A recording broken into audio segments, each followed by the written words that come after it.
You're such a Man, I'm right on. I got the timing.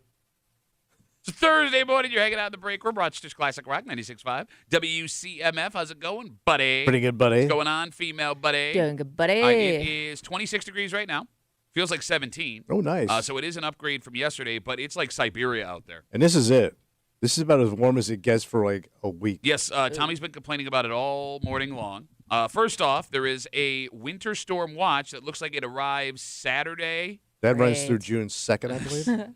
This arrives Saturday and runs through Sunday. Then next week comes this national blanket of cold. Yes. The high on Saturday is 0. That's as high as I'm sorry. The low on Saturday is 0. The high is 9. The warmest high we have next week is 15. Yeah. And that's on Wednesday. Lows 4, 5, 6, 7, 5. Yeah, it's brutal. Jim Cantori of the Weather Channel says this will be like historic Arctic blast cold across America. Look at that. I will say. What's that? I mean, look, this sucks, but we know how to deal with it, right? Like, yeah, well, it's going. Not new to us. Exactly. It is nice to see other parts of the country like, what are we going to do? Yes. The Mid-South. Okay, you love saying the Mid-South. Yes. Kimmy, he's been saying the Mid-South. Mid-South. Like he's a wrestling promoter all morning. Check out the Mid-South. Come on down, see King Kong Monday, Mid-South Wrestling. Greensboro. No, there's just something about like the feeling of like we can handle this no problem, and Virginia's in trouble. They're gonna be paralyzed. How you guys doing down there? Yeah, what's going on, huh? Paradise, huh? This sucks, huh? Pretty sweet. How was the move out? All right, I need to start the show. Okay. I got to talk to Kimmy real quick. Good. Okay. All right, so for What do we those got? who may have missed it, Kimmy brought up like a month ago, What's maybe that? a little longer, that she wanted to catch one of my daughter's hockey games. Oh. Oh. And my daughter heard that. Yeah. One of her friends heard it, who then told her, and they all went back and listened, and now they're all excited that you are going to come to one of their hockey games. Okay, what do we got? So Saturday, she has 2 hockey games. They will be in Henrietta. One of them is, let me pull up the schedule here. I'm sorry. One of them is at 10 in the morning. The next one is at 2:30 in the afternoon. I got to work Saturday. So here's Yeah, you're already bailing on the kid. I have to work. I am gotta work free that early? most of February. Oh, that's not good. Why do you have to work so early on It's an Saturday? earlier game. Yeah, they're on the road in February a lot. Yeah. A lot of road games. I'm I'm wide saying, open No, I'm February. saying my daughter's team is Oh. on the road a lot in February. She does have a game Sunday at 9:30 in the morning in Brockport. Ooh, I got to be up Eau Grace. Not till like 1 o'clock, 3 o'clock. Yeah. How long do the games go? Oh, it's like an hour and a half. Just say you don't want to go, man. You made a mistake. I want to go. No, just say I don't want to go. I do. I actually forgot that I said don't that. care about your But- kid. Oh, yeah, I don't I want want to go. I forgot that I said that. I really want to go. I forgot that I You said I can want see to it go. in her face as soon as you brought it up, man. No, I work weekends. No, it's okay. Like you don't have to be till. I enjoy going to the game. I went to the game. You went to You one did, game you like did. 7 years ago. Yes, and it was a phenomenal game. Like he was so uninterested, but his wife was there, so he had to act interested. He just kept making noises. Ho, ho, ho, ho, ho. So yeah, no, I mean, look, you work 1 o'clock or 3 o'clock Sunday for Bill Gray's. 3:30. Yeah. Okay. 3:30. So yeah, the game is in Brockport on Sunday at 9:30 in the morning. So So it's you an got, out of town game. it's Brockport. It's out of town. It's Brockport. All right, so I should tell my daughter. Oh, I mean, if you really want to go Friday night, they're in Buffalo at 7:45. Ooh, no, not going to Buffalo. Okay. I think you should just go home and say the break room does not love you. Oh no, 1/3 of the break room loves you. Yeah. Very much. That's it. So I think there's a lesson in this. Oh, yeah, definitely a lesson. What's the lesson, Tommy? Don't stick it out there because you're going to get called in. I simply asked when your daughter plays. That's all I said. No. You said I would And then like you to made go. it a thing. Girl power. I want to support women. How did I make it a thing? I didn't say I would like to go see your daughter's I want to hockey support game. my sisters. My ice sisters. I don't remember saying ice sisters. I don't remember that. I want to be her puck pal. So like, here's the That thing. doesn't. No, I wouldn't say that. Look, if you want to let my daughter and her teammates down, who were very excited that a big old celebrity like Kimmy wanted to come to their games, that's fine. I understand. I know our schedules are hard. You're a very busy I feel woman. like they're also always out of town. Well, yeah, You've been on the road every weekend. Look, Kimmy, when it comes to semi-professional sports, which 16U girls commitment. travel hockey apparently is now. Yeah. You got road games, right? Yeah. Bill season ticket holders don't get 16 home games, Kimmy. You got to pick and choose, and you're running out of landing spaces. I am. guess what I'm running saying. out of time. Yeah. So, I'll get there. all right, Tommy. Yeah, buddy. Odds that Kimmy makes it to one of my daughter's hockey games this season. When's the season over? March, I think, is there. Oh, that's plenty of time. Yeah. That's plenty of time. No, you got like. So what are the odds? Zero. Okay. Shit, come on. Because I feel like I agree with that. I feel look, and here's the thing: What? if you made a mistake and you don't want to go, just say you don't want to go, and I understand. Can you give me her schedule? No, Why? I just gave you her schedule. Well, no, like give me her schedule so I could pick a game in like the next month. What are you, my dad? All right. Well, no, so I know what's coming up. Okay, so next weekend. No, I'm gonna make this as difficult as possible. No, I'm not trying to make it difficult. I'm not. Next weekend. Oswego, right? No, we're in Pittsburgh. So if you Would you say Pittsburgh or Pittsburgh? No, the city of Pittsburgh. You got to go to Pennsylvania. Okay. Well, no, Kimmy's got friends in Pennsylvania. She went to Western Virginia. Oh, She yeah, interned in Pittsburgh. So you could drive to Pittsburgh. She's got 2 games on Saturday, 2 games on Sunday. And if you Man, you want, got to drive all the way to Pittsburgh. yeah, if you want, we can all bunk up. I meant like home games. Home games. Okay, well, the next game closest, that would be the weekend after, we're in Oswego. So I called it. Yeah, that's only a 90-minute drive. If The weather's weather's good. going to be nice up there that Yeah, time of yeah, year. yeah. Rochester. Uh-huh. I think that's when they start breaking the ice up there. The weekend after that, we're in Ithaca. So that's not bad. It's like 2.5 hours, and there's like some fun restaurants. I hear out it's there. gorgeous. Then the weekend after that, we're in Rome. So you're not in Rochester at all? That's gorgeous. We are not. No, I don't. This weekend might be their last Rochester game. Oh, wow. Liar. I'll There's show you- got to be one more. I'll show you this, guys. There's got to be one no, more I'm on that telling you list. right now. Why don't you go watch your practice? The reason I'm bringing this up is Yeah. I think that this weekend are the last games that she plays in Rochester all season.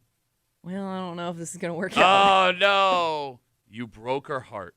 And the lesson here. What's that? I mean, look.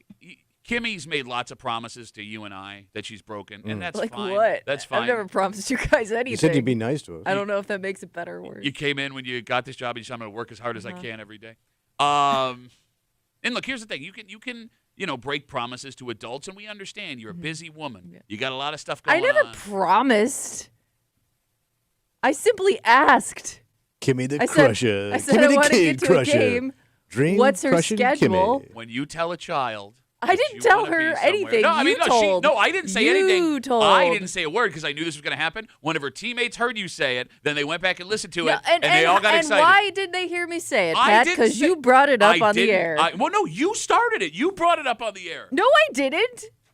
I brought it up when you walked in one day, or it was off the air, and then you brought it up on the air. I don't know why you're yelling at me because I mean you're the one disappointing my daughter. I'm not the one That's disappointing why my I daughter. asked you personally what her schedule is. I didn't want to make any promises. 252 WCMF. Kimmy made a promise that she wanted to see my daughter play hockey. She and her teammates heard it. They went back and listened to it. They all got very excited. This weekend, I believe, are the last games that she has in Rochester for the rest of the season. We're on the road for like the next 6-7 weeks, and Kimmy's too busy. Yeah. So she won't be there. And all right, I'll break the news to my daughter. It's okay. Like, what tissues were your favorite to catch tears with when you were 15 They years don't old? care about me Okay. and my presence at their game. Kimmy, you're an inspiration to young women across the greater Rochester. Yeah. Well, I mean, how many powerful women have a microphone, Tommy? None that I can think of, but I'm sure there's some out there. You're a sports fan. You cover hockey do. for I RIT. do. The girls, when they go to watch RIT women's hockey games, men's hockey care games, less. they see you walking around with a They're microphone. like, hey, it's you again. They're always very excited to see you, and they were very excited to have you on the glass, yeah, at sure. some point. And it's not gonna. It's okay. It's okay. I understand. I just hope that my daughter and her teammates will also understand. I think they'll be fine. Okay. You can't let a kid hear you're going to do something, and this isn't about you. This is why I don't talk to kids. Because Yeah. they can't hang me on my words. One of the many, many, many reasons. Don't do it. Because they'll latch on. You promised. You promised. You promised. Yeah. I mean, it's okay. But, like, here's the thing, too. Like, this will be one of those things, and you know this as a fact, that my daughter will remember for the rest of her life. And the cat's in the cradle, and Kimmy ain't coming. I'm not related. It's not like, Well, I mean, you've been I a have part some of like my, standard that I have to live up you've to. been a part of my daughter's life since This she is was true. has This been is true. conscious. Actually, one of those old pictures popped up, and I was like, "Oh my God, they're babies." Yep, they were babies, and soon she's going to be out of the house, and she's not going to be around anymore. And old Aunt Kimmy ain't going to be able to spend time with Aunt Kimmy. Stella and Claire no more. Still got a few years of hockey left. Got 2 years I'm gonna after catch this. a game eventually.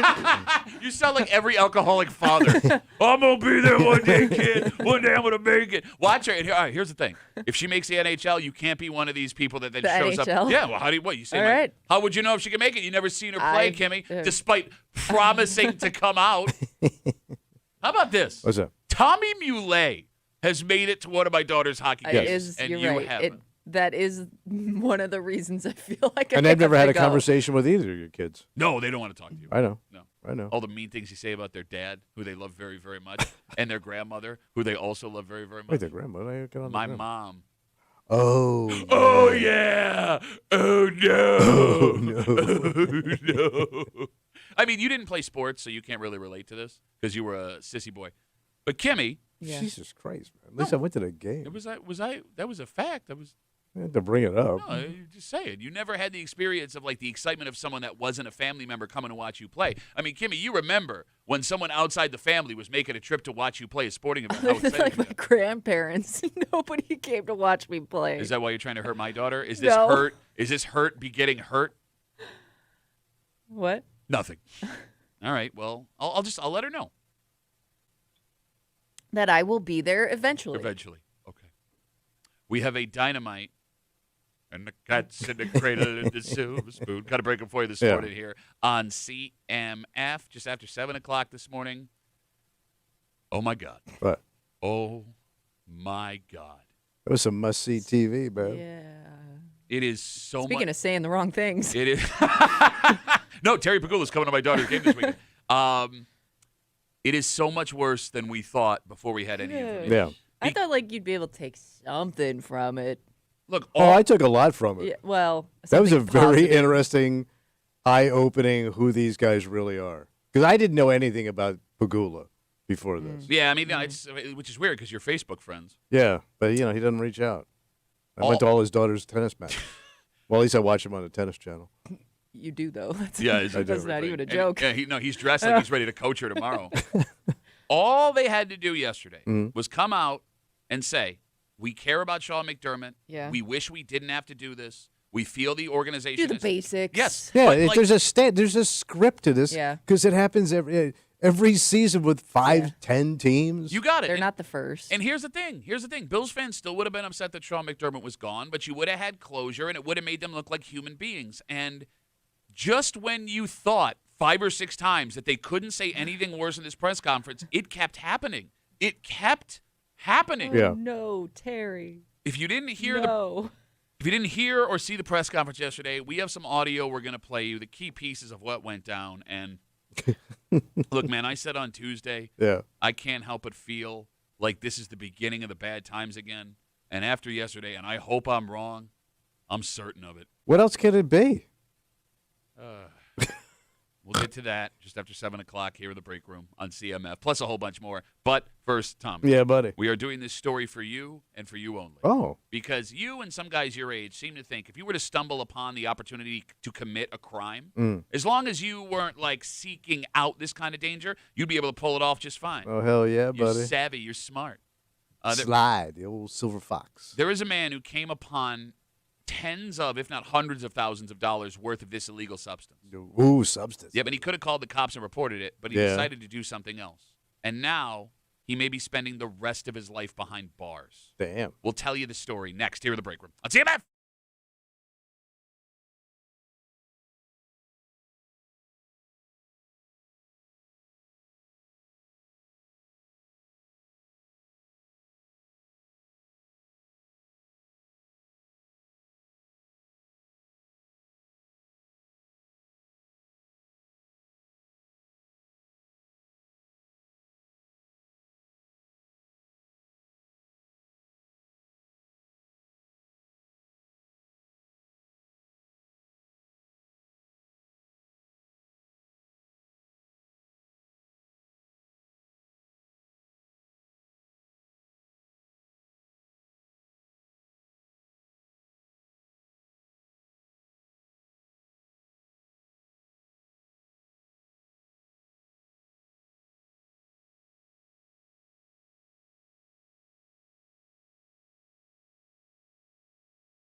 Let this be a lesson to all the Tommy Mulets of the world listening to the show right now as he calmly sits back in his chair.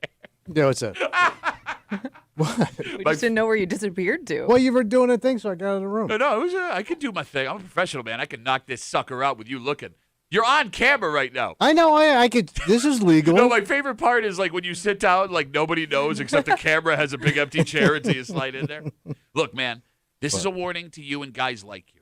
What I do? Well, there have been some movies over the last couple of years that have you believing that if you were to accidentally stumble into a life of crime, Yeah. things would be awesome. Yeah, I know the deal. You don't. I know the score. I know how things work. And this man also was not on the trolley, nor did he know the score. So what did he score? You're hanging out in the breaker, Rochester's Classic Rock, 96.5. WCMF, just after 6:45, there is a young man from our area who has done real good. Oh, great. Hit big in the business world. And this kid's story is proof that there is no idea that is a stupid idea. And he's a kid.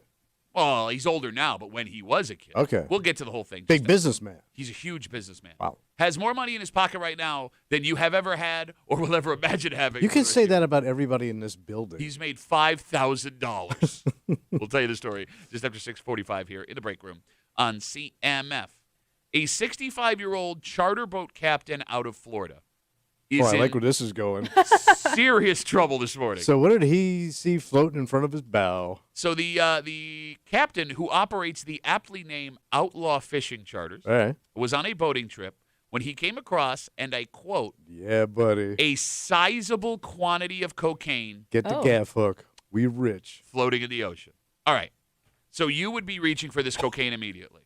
Yes, man. Okay. That's a. What would you know?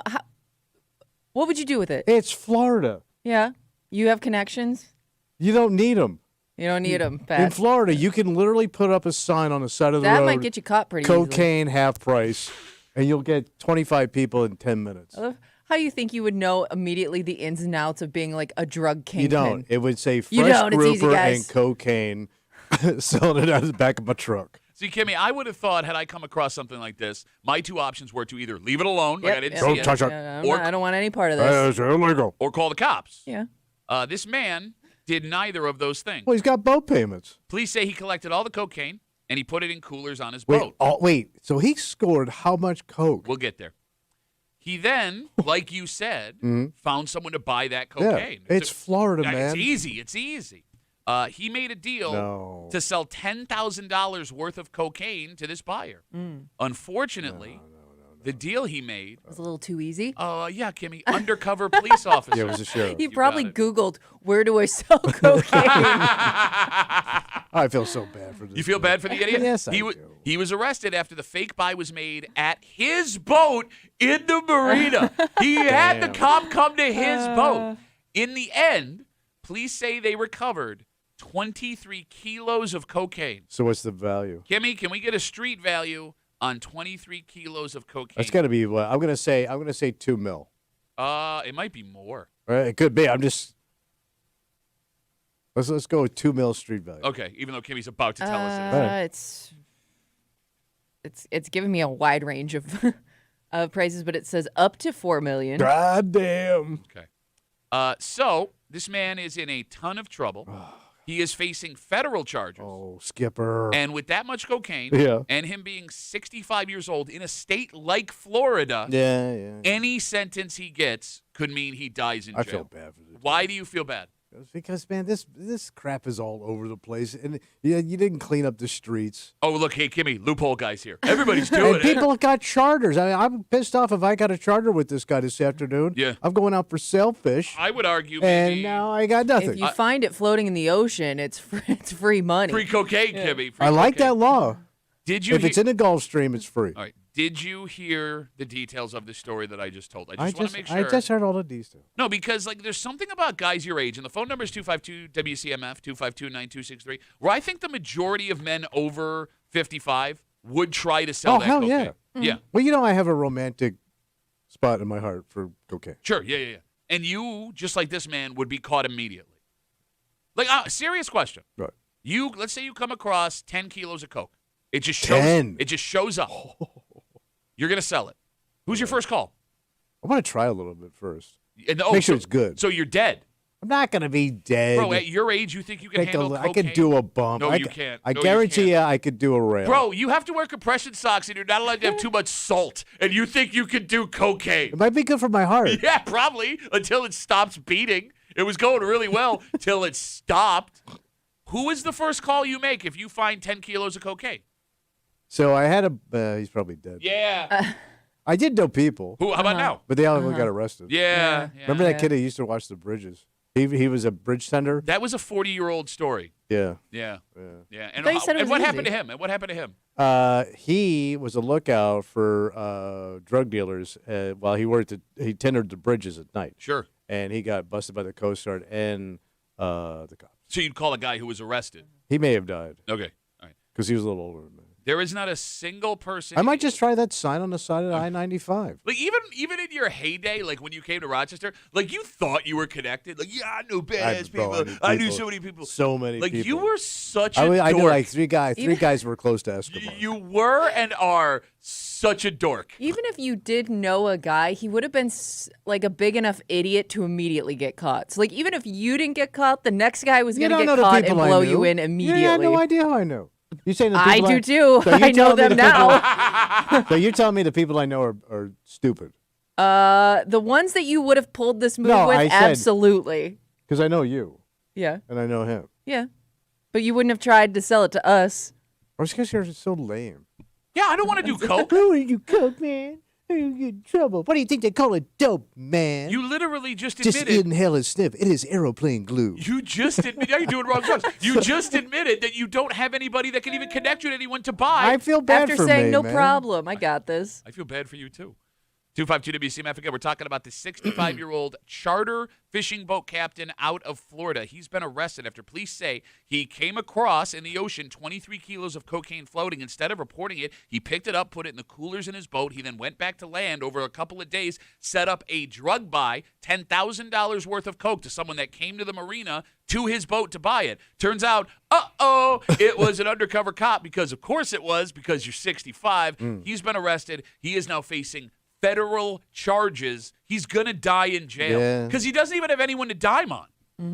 You know what I mean? no, He yeah. can't save himself Yeah. unless he's going to dime on the shark that was circling the cocaine when he Yeah. found it in the ocean. I'm dying to know, like, if this guy had any prior experience with drugs, not selling them, but doing them. Okay. Well, he's in the boating business. He's 65. I'm sure he's been around drugs his I'm entire just life. wondering- It's South Florida, man. Well, but you don't have someone else you can sell them Yeah, to then? like you would Again, think, like you'd be a if little he's smarter 65, about. I'm guessing most of those cats are like retired or dead. We got Instagram messages coming in. Duffy on WCMF. Philip writes, don't know how true this is, but locals at my uncle's house in the Keys regularly talk about stings with Coast Guard leaving bundles of cocaine by the shore to make sure you call it in. Seems unfair if you do it like that.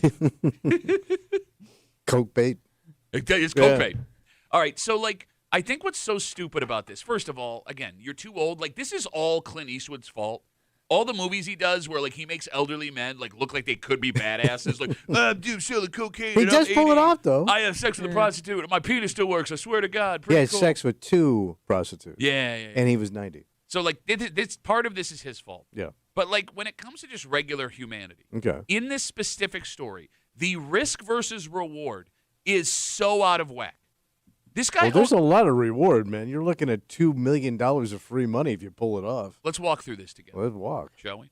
I could walk fast. I just did some coke. This wasn't some guy who was like, living in some dilapidated shack somewhere, right? This wasn't some guy. He's a working guy. No, I mean, he owns a dream business, Yeah. right? But it's a tough business. But it's a dream business Oh, for a yeah. guy of that age. You are on the water all day. You have your own boat. You're meeting people. Like, find me a 65-year-old guy that wouldn't want to Yeah. be a charter Oh. boat captain. All those tourists covered in oil. And now it's gone. Oh, God. Your freedom is up in the air. And even in the best case scenario, let's say he managed to sell all the coke that he found and didn't get arrested. Can you be sure that the people the coke belongs to aren't going to figure out you have it? Yeah. Well, you got to be cool. You Yeah. gotta, low profile. Low profile. You mean I like don't know if there's like a tracking device in there or what. could be that. Yeah. Also, you could sell it to somebody. So there was a logo marked on the cocaine. Oh, okay, yeah. So you could sell this cocaine to someone who recognizes the logo and then alerts these people that you had. But you always That's scrape off the scarier logo. Oh, you than scrape off the actually, logo. going to Scrape it jail. off. Or I get love- one of the magic markers. Do that. I love how you say, you got to lay low. To a man whose first move was to sell the cocaine to an undercover police officer. Okay, we got off to a rough start. It's the first thing he did. Like, I don't even know what the odds are. Like, if you open up the white pages, rubbed your finger down, how you picked an undercover cop right away. But yet I'm still looking at your face. You have this romantic idea of selling all this cocaine. I do. Okay, fine. By the way, like having like a Lamborghini and stuff like that, zipping around, Cuban cigars. Can I ask? Sitting at the bar at night, having a few whiskeys. The other thing you're not considering here. I don't consider anything. Again, talking about this 65-year-old charter boat captain in Florida who found 23 kilos of cocaine floating in the ocean. He didn't call it in. He picked it up himself, put it in his coolers, brought it back to land, tried to sell $10,000 worth of it, immediately picked an undercover cop. He's arrested. He's probably going to die in jail if he's convicted. When you talk about people that deal coke professionally, like that's what they do. Coke dealers, drug dealers. They live on a certain fringe of society. Oh, yeah. Right? Which means they can sell cocaine and not have to worry about their taxes. Yep. They can sell cocaine and not have to worry about health insurance. Yeah. So let's say right now you found $1 million worth of cocaine. Right. And you sold it and you got away with it. Okay. How do you spend that money? Slowly and quietly. Really? On a Lamborghini? Yeah. Well, I wouldn't get a loud one. No, you get I wouldn't get a red one. I get more like a silver one that doesn't stick out. Well, I couldn't drive it around up here, but in Florida, there's a million Lamborghinis in Florida. No, what I'm saying Most of the cop cars are Lamborghinis. So you're going to buy a Lamborghini in cash? Yeah. And you're going to register it with the state? No. No? Offshore account. Offshore. See, I'm an offshore guy. Bohemian business. How do you open up an offshore account? You go over there, you go offshore. Uh-huh. You go offshore? Sure. Yeah. This is Tommy Lamborghini here. Want to open up Lamborghini By Limited? The way, you're on the phone. LLC. You're on the phone. You don't think that's being recorded? This is ship-to-shore radio. Uh-huh. And I'm off the 12-mile limit. Okay. And due to maritime law, I'm cool. No normal person. By the way, I look like a little old Italian guy that may have hit and drive a Lamborghini. I got the tracks. No, I'm not saying that's fine. You could drive the Lamborghini around. I'm asking at the end of the year when the Lamborghini dealership turns in all their paperwork and the state comes back and says, hey, listen, it says here you made $40,000, but you paid cash for a $300,000 car. Oh, you know what I do? What's that? I buy a used one off another drug dealer. You still have to register that. It's Florida. No? Bro. Okay, so then by the way, it's Florida. Yeah. So you're not going to get pulled over in your new used Lamborghini? No, I'm not going to get pulled over. When you do, cool. you just go, Oh, okay. All right, got it. License and registration, please. kind of mine. 252 WCMF. Let's talk to Pete. Hey, Petey, how are you, buddy? Hey, I'm wondering about the people he was chartering. What they have to say about it. It doesn't say in the story if he was out there by himself, he was on a charter. It's also possible he just grabbed it being like, oh, this is ocean trash, and the people on the boat didn't know. Oh, yeah, right. I don't know. You get on those charters, you're pretty wasted. You're just fishing. You don't care. He goes, cast out there. There's a big bundle. There's a big fish out there. Let's grab that big fish. Pete, would you try to sell the Coke if you came across it? Hell no. I'm turning that shit in. Whoa! Pete, all right, now you're going to FCC jail, buddy. Thanks for the call. Have a good rest of the day. There goes Person Pete, which is his pirate name. Look, man, there's no shame at your age in being lame. It's okay. Yes, it is. No. You just did a whole beat me up because I'm lame. You call me lame every day. Yeah, but you are lame. Hey, tell me, do shaving it. Now let me do 70 jokes on you. You should be lame, though. You suck. Hey, being lame is better than spending the rest of your life in jail. Fair? Yeah, but I'd probably go to like old man jail. No, for selling 23 kilos they of got cocaine. like bocce ball, you know. Oh, no, they'll be bocceing and balling, all right. What does that mean? Your butt. Bocce butt? Bocce butt. Balls all up in them. Bocce. Let's take a break. This story here, I think, is proof that if someone in your life has an idea, no matter how stupid that idea might be, like my drug deal, you have to encourage them. No, that puts you in jail. Because, look, man, before this was a thing, this sounds like the dumbest idea of all time. But you had to encourage them. Well, look, this kid is successful beyond anyone's wildest dreams. And but it's got to be rare, obviously. Yeah, I mean, yes, he saw an idea and he pounced on it at the right time. But even at that time, without this existing, people must have said, you're a moron. And they were wrong. Okay. We'll get into it next here in the break room on CMF.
Let this young man's story be a lesson. What happened? Just because you can't see the potential of an idea Yeah. doesn't mean it's a dumb idea. Never give up, buddy. Well, look, Tommy, this idea sounds like it's a dumb idea. Something that would cost you a fortune if you tried it. And this kid who took a chance on himself Gotta roll those dice, buddy. is now laughing at everybody who doubted him. Damn, he hit. You hanging out in the break room, Rochester's Classic Rock 96.5, WCMF, just after 7 o'clock this morning. Oh, my God. Oh, my God. Yeah. It was so good, and it just got so bad. So bad. fast. So fast. Saturday, as Brandon Cooks was coming down with that catch, that was a catch, we were about to go to the AFC Championship game. And after that press conference yesterday, I don't know how any Bills fan can walk away from what we witnessed and go, well, everything's going to be awesome. Definitely Yeah. not feeling better, that's for sure. If you did not hear or see the press conference yesterday, we have some audio to play you to try and figure out what the hell is happening at One Bills Drive. Okay. And we'll get to it just after 7 o'clock here in the break room on CMF. But first, Tommy, back in 2018, then 21-year-old Spencerport resident Steven Shortino had an idea. Oh, nice Italian boy. He opened up a business that most people had never heard of. What's that? He called it a rage room. Are you familiar with these? Rage room. Rage room. Where you had to go and break crap? You got it. He rented out a place off at Jefferson Road in Henrietta. He spent a bunch of money on dishes, electronics, car parts, baseball bats. It's all junk. You just break apart. You got it. He was Right. going to charge people to come into his business to smash things and blow off some steam. Okay. He called the business I Smash, Oh. and he poured his heart and soul into it. Sounds like a pretty dumb idea. I can't imagine it working, Mm-hmm. like making money. Sure. Steve's idea has blown the F up. Really? He says that during COVID, the place really took off. Makes sense. okay. Right? A lot of rage inside us then. Sure. He says he's also noticed that business goes up around national elections, which makes Okay. sense. All right. So most people, especially at his age, he starts it at 21, would be thrilled with one business that they could call their own. Yeah. thriving. Yeah. Stephen was not. He decided to franchise his idea, and he started charging between $277,000 and $750,000 per franchise. Wow. God damn. This kid Yeah. has sold over 100 I Smash franchises. So, Like across the country? Mm-hmm. and then he gets when you do a franchise, right? You still get a cut of what the guy makes, too, So right? it all depends on how it works. I'm Yeah. not sure, but he has at minimum made between $277,000 and $750,000 per franchise Wait, per franchise? for 100 people, over 100 people. That So have he's got Use the 100 name. of these, you said? Okay, so there God damn. are 10 of them operating. He has sold 100 franchises. So he's gotten paid. Yes, it's what it sounds like. And he doesn't care if you ever open it up, right? He got his money. That's what I would imagine. Seems like it.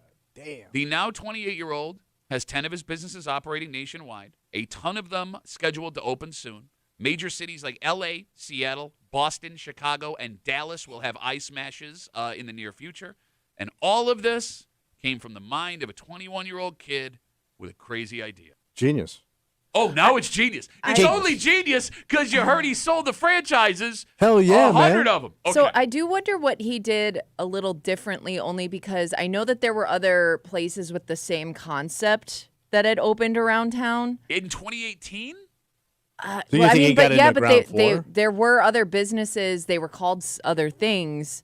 So I guess I'm just wondering, like, why somebody would choose to open a franchise instead of just doing it opening their yourself. own thing. So it says you know? it says in the story of the DNC that it documents what he went through. He's Yeah. built Yeah. like relationships with recycling groups, electronic Gotcha. Oh, so he gets all the crap. I guess Maybe that's my that's it. question. Is like, yeah, like I wonder what made his plan different from those other places. But I guess it's also possible. He pushed. all the way back in 2018. Like maybe he Yeah. was one of, Maybe if the not the first. first, Yeah. to come up with this idea. And to Could be. franchise it.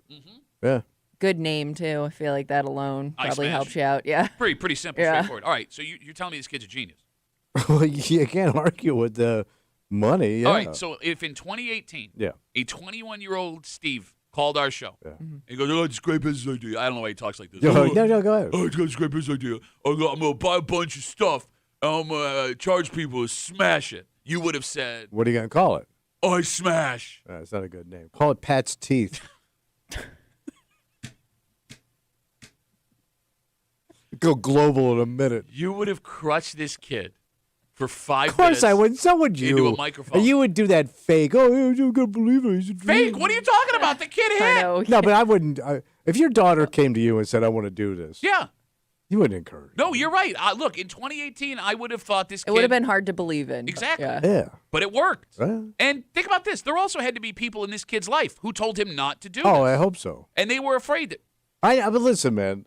Obviously, he hit, but it's rare anybody hits in business, especially at that age, Okay. with an idea. No, you're right. But That's like Tom Golisano crap. the fact of the matter is, Yeah. had this kid listened to, I'm sure, people around him, or you if he had called the show, or me if he had asked me, and we would have talked him out of it, it would have cost the kid millions of dollars Yeah. and a business he could potentially grow No hot girlfriend. to eventually pass down to his kids. And I guess the moral of this story What's the moral? might be, and the phone number is 252-WCMF, 252-9263.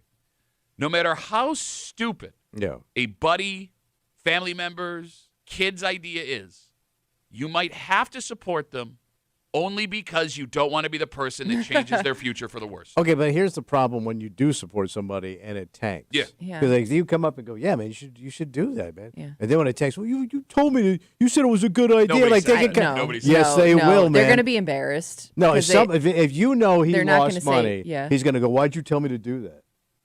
I don't think that's going to be the reaction. That's I never don't think they're going to bring it up. That's because never happened. Never happened in the world. Yeah. How do you know that? How do you know? I don't. Has, You it, don't ha- either. has it happened to you?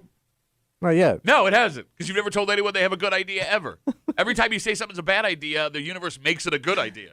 I wonder how much it cost this kid to open it in the first place. That's a great like, question. I wonder how much sounds financial help he got from the people that decided to support him. Yeah, so, it is funny. I do Because wonder. at 21, you would have had to. I mean, that's not included in the story, so maybe there's some kind of somebody had money that bankrolled Yeah. him in the family, Yeah. which makes the story less But romantic. it sounds like the startup's pretty cheap. It's garbage and a Yeah, I mean, couple of other than the sledgehammers where you used storefront. to beat the hell out of this stuff. No, but she's right. He did have to rent a Jefferson Road storefront to do Right, this. but that could have been sitting there forever with nothing in it and got it cheap. 252 WCMF. We're talking about this 21-year-old kid from Spencer. Well, excuse me. In 2018, he was 21-year-old kid from Spencerport, Steven Shortino. He opened a rage room on Jefferson Road called I Smash, hammering a bunch of dishes, electronics, car parts with baseball bats and sledgehammers. The business was very successful. Yeah. He then decided he was going to franchise it. And he said, in the story, he says, if I had like 5 or 10 franchises, it would have been awesome. He now has sold over 100 I Smash franchises. He charges, according to the DNC, between $277,000 and $750,000 per franchise. And there are I Smashes that will be opening soon in Los Angeles, Seattle, Boston, Chicago, and Dallas. He is now 28 years old. And if you do the math quick in your head, oh my God. Multimillionaire. Oh my God. He's not even 30 years old. And like you said a second ago, like no 21-year-old has a good idea. It's rare. Yeah. Nobody has a good idea, period. There are way more businesses, billion-dollar businesses than you think that exist today that were started by teenagers. Yeah. Like what? I mean, 21-year-olds might have good ideas, but most of them probably just don't have the means to make it happen, right? It's a great point. Yeah. Facebook, Dell Computers, Subway, Yankee Candle Company, WordPress were all started by teenage kids. Those are all billion-dollar businesses. Steve Jobs was 21 when he started Apple. Billionaire Richard Branson, your boy, Oh, yeah. was 23 when he started Virgin But Records. he was from a rich mother who bailed his ass out, so he don't count. Okay. But I do like him. Under Armour Got his was- own island. Under Armour was started by a I'm wearing it 24-year-old today. college football player in his grandmother's basement. He would drive his car with the Under Armour gear he made by hand to high schools to sell the clothing to individual athletes and athletic departments. You know what? That's a go-getter, kid. That's a hustler. Look, but I'm saying, like, Yeah. all of If you these... got the wherewithal. No, there is no wherewithal. You got to have the drive, Pat. How you would have you the know? burning desire. How would you know what drive looks like? drive? You gotta keep going. You've Pat. got no drive. You don't know how to drive. I can drive. No, I got you here, don't- didn't I? You don't play golf. I think if let's say I'm a billionaire and I get to choose somebody to like invest, like Shark Tank style, I get to choose.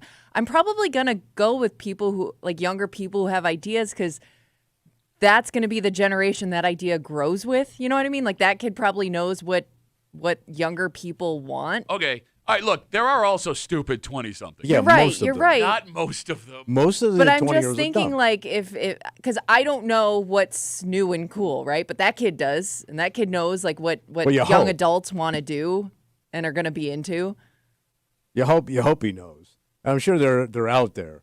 But to your point, every kid thinks he's a genius. Well, every It has a doesn't great every, idea. like- every guy I your was age gonna also say. thinks he's I a mean, genius. These idiots arrogant. I'll sell cocaine I found in the ocean and I won't get caught. That Yankee Candle thing, I'll never get. What do you mean? It's just, it's a pretty simple concept. Yeah, no, but I would think like you're not. Who's buying candles? You can buy candles. A lot of people buy candles. No, yeah, but there's That's the candles one thing all you over the can't, goddamn place. you And know, by the way, replicate it's like, with AI. It's like an ancient light bulb. Yeah, it's Yeah. more Well, of it the is, really. smell.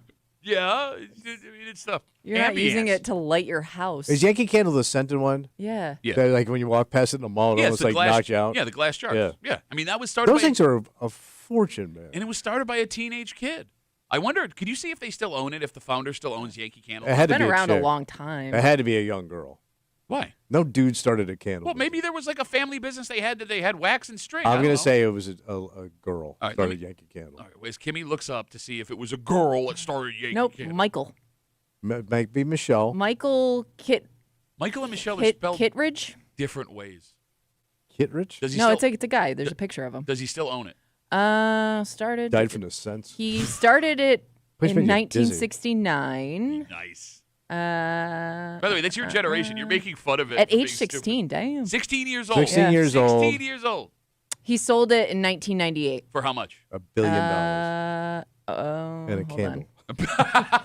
I get to keep one of these candles, guys, and you get to let me take all the time picking which one. I do wonder, like, for parents that are listening that have teenage kids or kids in their 20s right now. Whoa. How much? 600 million, and then it was sold Wait, again 600 in million? 2013 for 1.75 billion. So he probably should have held on a little bit longer. well, but he he, got a but bi- he he died probably- in 2019. You know how he died? But he died? You know how he died? They backed up a truck and dropped all that money on him. They missed. But yeah, he sold it for 600 million in the 90s. God damn. So it's $1 billion back then. Yeah, 100%. Yeah. But no, it was 600 million back then. It would be $1 billion now. Well, you know what I mean. The equivalent of Do you want a kid like Steven that we're Hell, talking about yeah, here? man. Well, no, you didn't let me milk finish. off him, man. Stupid. Yeah, you obviously want a kid that's a millionaire like this kid sounds Yeah. like he is. What I mean is, do you want a 19, 20, 21, 22-year-old kid that wants to take these kinds of risks? Because you're right. Now you're thinking of the payoff. But like you said a second the ago, failures. yes, there are Yeah. ideas that will not work. Like most of them. Okay, maybe. Most of them don't work. Maybe. I don't know. And what if he wants you to invest? Mm-hmm. Kid comes to you, daughter comes to you, I got this idea of some hockey invention, right? Sure. All I need is $30,000 to get it off the ground. My older one or my younger one? Older one. She's the only one that plays hockey. Well, no, but maybe my younger one was watching hockey from afar. No, I'm not giving you the non-hockey player. I'm giving you the hockey player. Would you give her the $30,000? 30,000? No, I'm not giving you 30,000. I don't have $30,000. That's what it takes. Okay, I don't have But $30,000. it could turn into $300 million. Or I could lose $30,000 I don't have. I see. You say no. I'll give her like $1,000. $1,000 don't get you squat. That's what I got for you. You know where it gets tricky? For 100% of your business. Because like there are parents, they'll like save up as much as they can for their kid because they assume that they're going to go to college, right? So like that money's for that. But like let's say your kid graduates, Dad, I have this great idea. Instead of going to college, can I have that money for this? That's where it's because technically that Yeah. money's set aside for them. Yeah. Well, But if you that's have not my what the father- plan was. If you have my father, he did this. Yeah. And then he told me that since I didn't make the cut, that money was going back in his pocket. Yeah, I'm fine. And he also told me the amount of money he had sitting there Yeah. that I passed on because I didn't study. How much? Well, back then he had $30,000 set aside for me for college. And that's That's on like top, $1 billion wait. back then. That's on It top was. of how much he invested in your private school, right? Like that's plus whatever you. This is spent. what he had set aside for my Damn. college education. That's like between 150. And he told me this just to rub it in my face that You're not you could have gonna went to get college it. and Yeah. you could have gotten a degree. You're not getting this money. It's going back in my pocket. Why I- do you have a problem with what he did? Because he literally waved it in my face. Yeah, John. man. That's called a lesson. No, well, I didn't learn nothing. You might. I not learned be it. He's here. a dick. No, he's not. What? He's a dick because he didn't give you I know. $30,000. Think about it. Think He's about a dick for waving it in my face. That's a dick move, and you Yeah. know it's a dick move. I've watched you do this 1,000 times. When have I ever had $30,000 No, I'm saying cash in my waving hand? something in people's faces Oh, that I you waved have. what a stupid gift card. Yeah, so he did that right to my face, man. Well, D to the O writes us on Instagram about that $30,000. He says, that's like having $1 million in the bank It today. is. Man, what I could have done with $30,000. Killed yourself. Yeah, immediately. Like, think about the trouble you would have gotten yourself in, that would have been and out how of his quickly way. that money would have been gone. Speaking of gone, What? it's gone, man. It What's feels gone? like it's all gone. Oh, bro. I can't imagine that new stadium, everything that was on the line, and you just imploded. You blew up everything but that stadium. Well, here's the thing. I mean, the state. You say you blew it all up. The people who bought tickets are contractually obligated now. They got their money. Man, They got their money.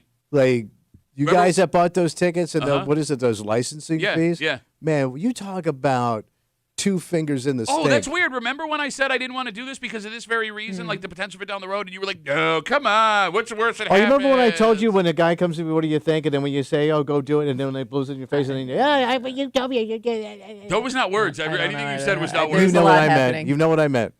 If you did not see or hear the press conference from Terry Pagula and Brandon Bean, It's a great lesson of what not to do at a press conference. Because you're right. It was very simple. All they had to do was come out and say a couple of things. They do this all you- the time. And No, you they knew, don't. And you knew what questions people were going to ask. Yeah, I mean, and you that was had to know. tough. Nobody was like a dick to him. Well, I And mean, they they- did. I mean, they asked questions people wanted to know. But to that's their but credit. that's standard stuff. Yeah, I agree man. with him. It's not being Yeah. a dick. That's looking Yeah. for answers Yeah, here. they're just doing their job. We get into all of it next here in the break room on CMF.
Oh, my God, it is so much worse than we thought it was. Yep.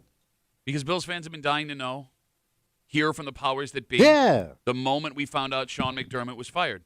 And yesterday we finally had that opportunity. Hey, boys, what's the plan? I don't think I'm alone when I say now maybe we shouldn't have wanted to hear from the powers that be. Okay. You're hanging out in the break room, Rochester's Classic Rock, 96.5, WCMF, just after 7:25, 7:30. Yeah. A man from Farmington who, if the allegations are true, is every character in every 80s teenage after-school special Yeah. ever. He's in a little bit of trouble. Well, he's got drugs, and he's selling them to teens. And we'll get to it just after 7:30 here in the break room on CMF.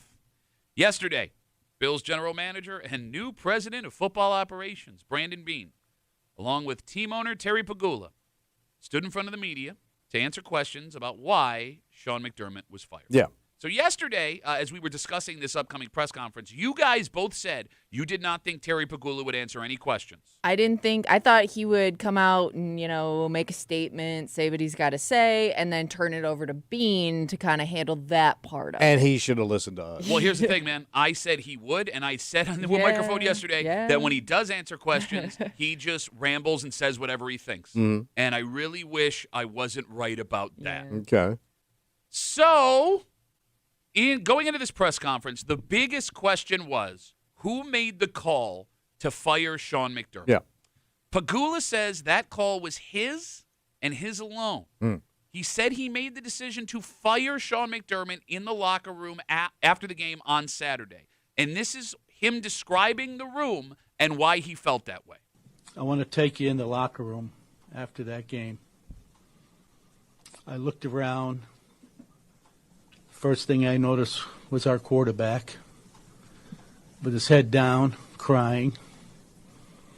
I looked at all the other players. I looked at their faces and our coaches. I walked over to Josh. He didn't even acknowledge I was there.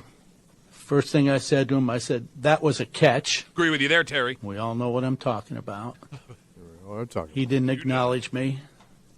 He just sat there sobbing. He was listless. He had given everything he had to try to win that game. And looking around, so did all the other players on the team. He makes it sound like he drove up on a train accident. I mean, it kind of did look like He was listless. I mean, tried they to. were I got all no in tears. response. So he went on I to was say, standing right in front of him. he went on to say that he believes the team hit the proverbial wall. So they were broken. Yes. They were The a broken playoff system. wall Yep, again. and it yeah. was time for a change. But Right. here's where it gets weird. He made the decision because the Bills lost that game on Saturday. I mean, you just heard him say it. He was in the room, and that's what he felt. Yeah. Yeah. But he says multiple times throughout the press conference that he thought it was a catch, Right. which we all agree with. So I guess my question is this, and if you guys want to jump in, 252-WCMF, 252-9263.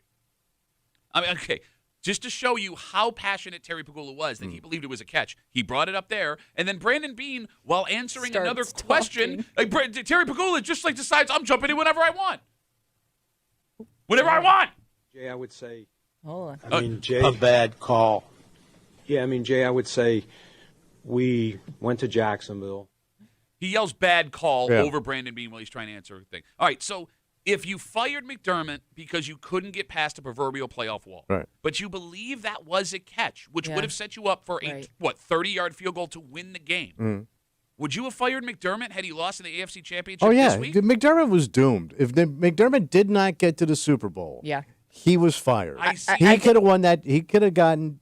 If he didn't get to the Super Bowl, and not win the Super Bowl, he was fired. I disagree. I don't think you're firing a head coach after an AFC Oh, Championship. No. I think No, no, no. McDermott was doomed if they did not get to the Super Bowl. If they went into the game this weekend and lost to the Patriots, you don't think he would have He's been fired. No. I think he's totally Yeah, I fired. think they were ready to do it the second they fell Yeah. short. I mean, you can't tell me he saw a Yeah. bunch of guys Yeah. crying. Go, I gotta stop this weeping. No, I'm gonna blow up my franchise. I do actually believe that. He's lying, man. He is a jive-ass billionaire. All right, so let's talk. That's how he made But his money. So let's I talk think the about locker that. room would have looked the same next week. So Yeah. I don't, but it depends on how the game goes. All right, let's break Yeah. this down because you don't believe what he's saying here. No, I don't. And I disagree with you because I do not think this man based on the way he reacted throughout that press conference yesterday, has the ability to formulate a story like that. I think that Bro, he's a smart man. That guy didn't become a billionaire by being an idiot. Oh, no, I don't think that he's dumb. No. But just because you're really good at one thing doesn't mean you're really good at everything. And look, man, I've watched Pegula talk a ton, being a Sabres and a Bills fan. Yeah. And this man has a very hard time not saying exactly what is on his mind. Right.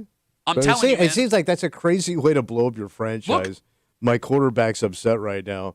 Like, let him calm down and talk to him. But like, I looked around the room and it's like you saw this Civil War battlefield. It's all lost, gentlemen. I wholeheartedly agree. Round up them wagons, go home. I wholeheartedly agree with you that is a very stupid decision to make in that moment. But Man, that's how he operates. But then he kept saying we hit the playoff wall. So yeah, he kept bringing 9 years. We never got to the 9 Super Bowl years, with this quarterback. fell short, and I just think if you fell short again, He's saying the especially same- to the Patriots in the AFC Championship game, I think it would have had the same result. all right, let me be clear. To be clear.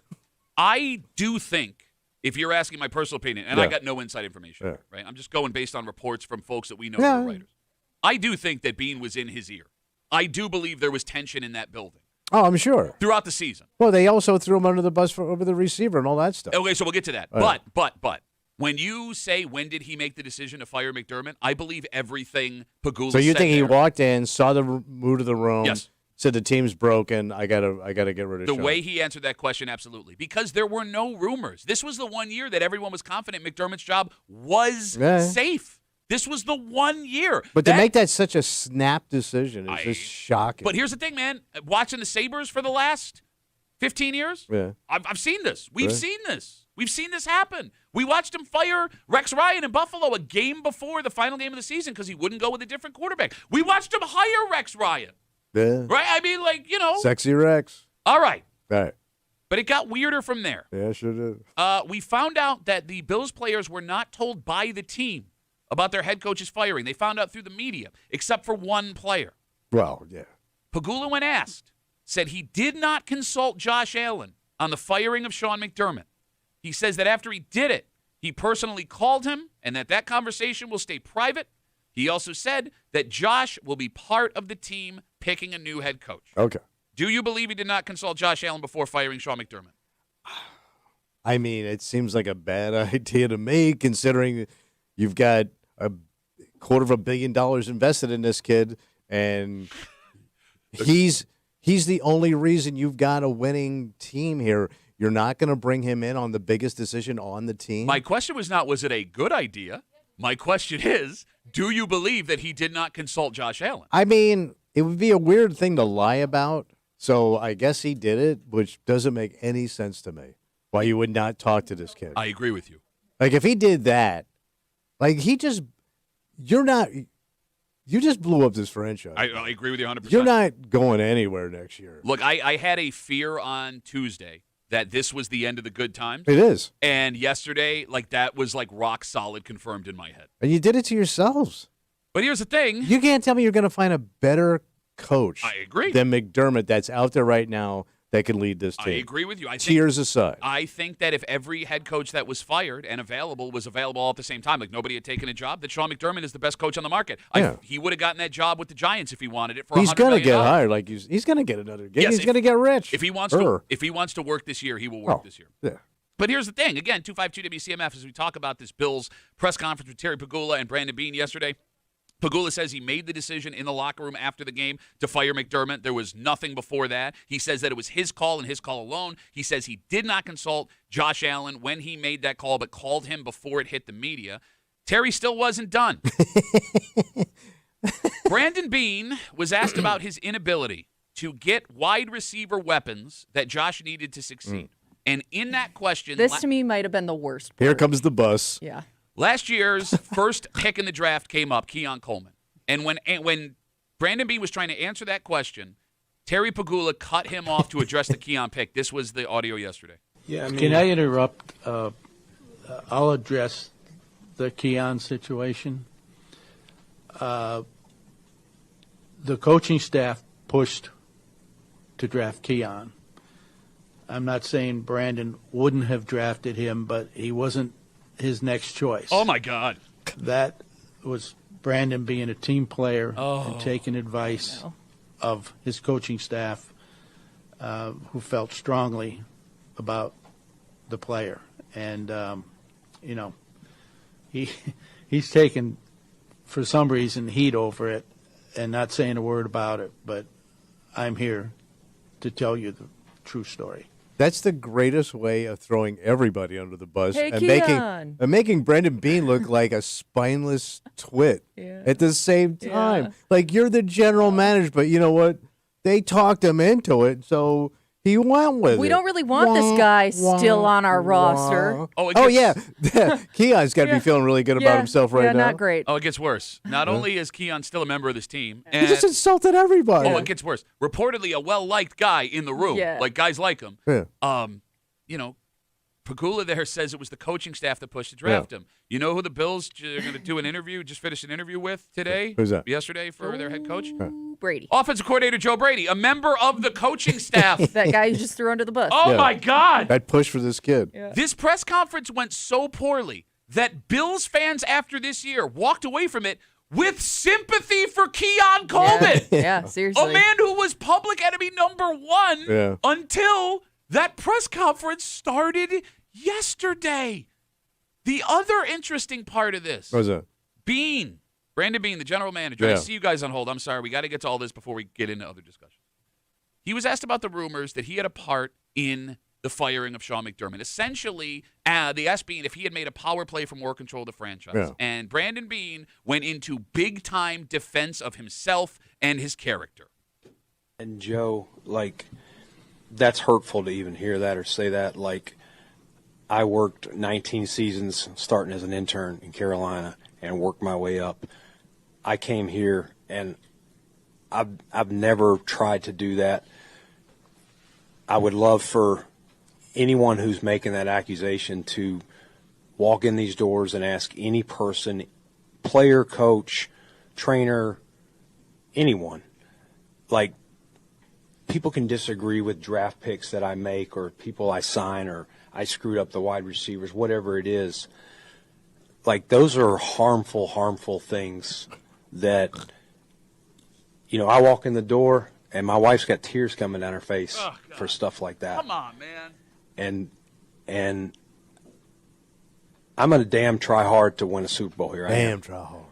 But for somebody to question my character like that, it is BS. Come on, man. I love when a guy starts with, let me tell you something. I started out swinging a broom in this town. My wife saw I walked in, my wife was crying. I knew just then and there my integrity had been questioned. I feel like that's when you knew things started to go bad, or that's when they, I think, recognized that this is not going well for us. When they started bringing in families and wives. You and throw your wife in and there. And trying to, make it more personal. Guys, we're just all human beings, That's when I was like, oh, man, they're looking for anything right now. I feel like this is the one part of this press conference that we in this room can relate to, right? Because we have jobs in the public eye. Yeah. And there are plenty of people who think we're bad at our jobs, which is fine. Yeah. I agree with you.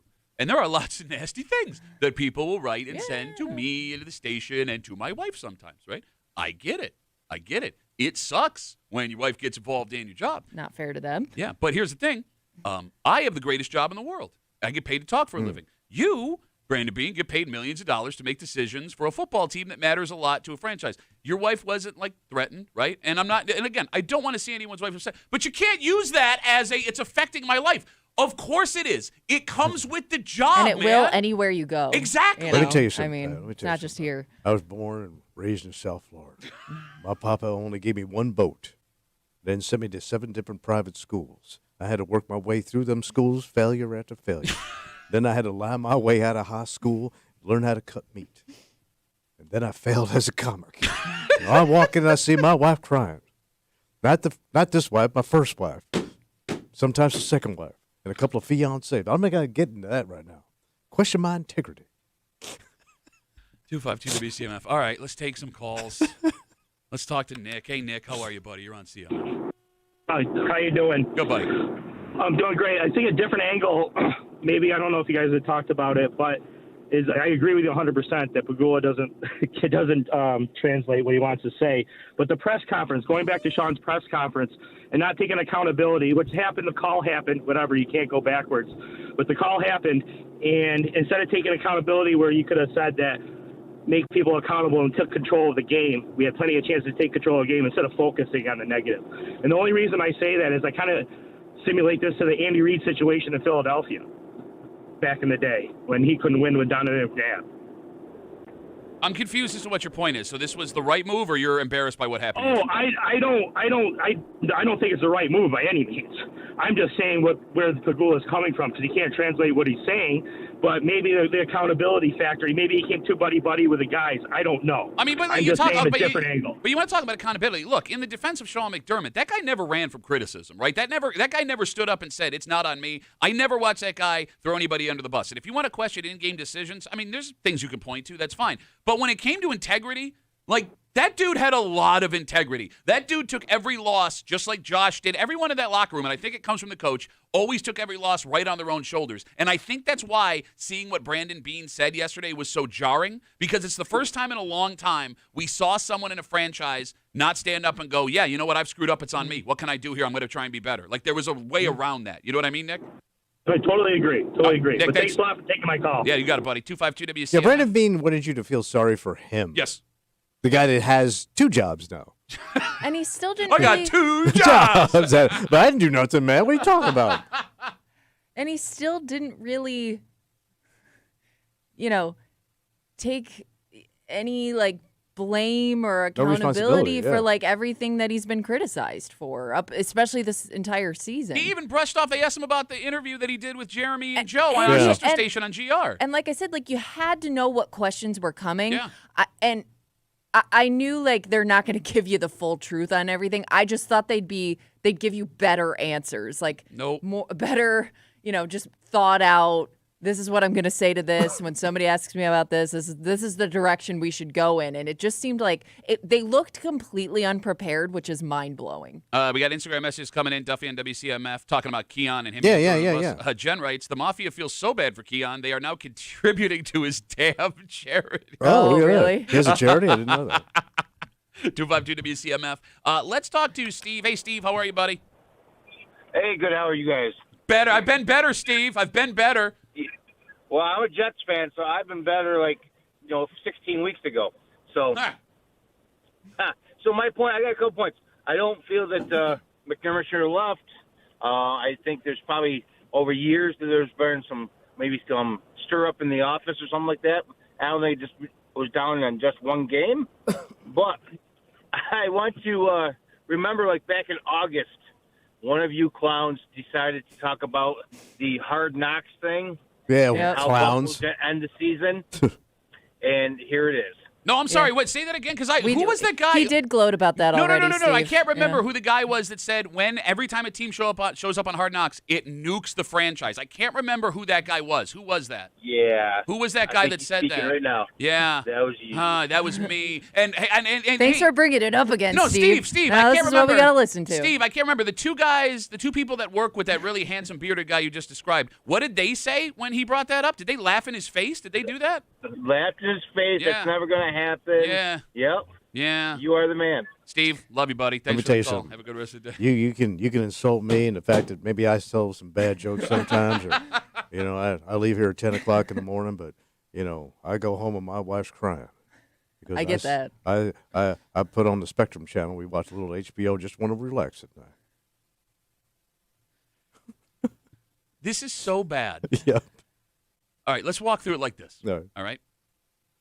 In this press conference yesterday, if what Terry Pagula and Brandon Beane are saying is true, if Yeah. we give them the benefit of the doubt Okay. for everything, the owner fired the coach on a gut feeling with no plan of succession. By the way, they said yesterday in the press conference they do not have a coach in mind. It's a wide open thing. So Okay. they had no plan of succession after a game that the owner himself insists was stolen from them by the refs. I also don't think what happened in that press conference yesterday plays well for potential coaching candidates. Who wants to come play, Yeah. work with these guys? Yeah. And the same thing goes for potential free agent players. And here's the thing. So you're not getting anybody top shelf It's going to be back to nobody wants to come to Buffalo again. Look, I know Josh is great and he's a generational player, so maybe I'm wrong in saying this out loud. But after hearing the owner of the Ravens, Steve Biscotti, when Harbaugh was let go, the way he described Harbaugh and talked about that, and the way he was wide open, and after hearing the Rooney family talk about Mike Tomlin after they parted ways, right? That press conference yesterday was a 180 difference. You had the formula. Yeah. All you had to do was come out, make a statement saying, we love Sean McDermott. We wish it could have worked here. We feel like he reached his ceiling. We need to move in a different direction. And you don't even have to say that. You could just say, man, it's best for both of him and us. Yes, and even if you're lying, it doesn't that's matter. what I mean. I kind of knew we'd get a little BS, but we didn't even really get that. We just got like these kind of like flip-floppy statements that like didn't make anybody feel better about anything. And the wives cry. And his mama cried. Don't need another mouth to feed. Press conference. Press conference. and like, I think what really hit home yesterday, and I had been feeling this, but like now it's like whatever head coach walks through that door is a downgrade compared to what we had. Well, of course it is. We knew that. And the guy's starting in a pit. A literal pit. And like, and it sucks for this coach because like this opportunity that you're going to have, whoever it is, the fan base will hate you immediately. Yeah. And it's not that guy's fault. The players are not going to be fond of you immediately because they were loyal to Sean McDermott, and it's not that guy's fault. And now where you're reporting to a general manager who just got a job lauding over you as a head coach. That's not going to be fun. He doesn't have your back. That's the other thing. The guy does not have your back. Well, no, he has to have your back because he's you're going to be you. his guy. You're his guy. Yeah. You're now locked in marriage. He has to make this work. Because Bean didn't who's bring making in the McDermott. pick? So they said Bean and Pagula together with gonna make the input pick. from other people, Josh. included. Josh included. Yeah. So, all right, look, everybody on hold. I'm really sorry. I know you guys are sitting hold, but we're super late. We got to move on. We will get to later in the show. What's that? The first public list of interviews for head coaching. Oh, who's showing up for in the outer office? Has come out, and damn it. Yeah, not looking good, huh? I mean, some were predictable. We knew some were coming. So, yeah, we'll get to that later in the 8 o'clock hour here in the break room on CMF. But before we get there, by the way, Kimmy, we can drop the song here, right? Thank you. Sure. I appreciate that. All right, so don't go anywhere. We're going to sit tight for a second. This is a story right out of every after-school special we ever saw in the late 80s and early 90s. Like, Kimmy, I didn't even think this was a real thing. Like, they warned us about this guy when we were kids, and now all of a sudden, if the allegations are true, he's showing up in Farmington? Yeah, I guess. Damn. We'll get into it next here in the break room on CMF.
Kimmy, this is every after-school special we watched as kids. Yeah, kind of. If the allegations are true, when it comes to making money, this guy had a brilliant business plan. All right.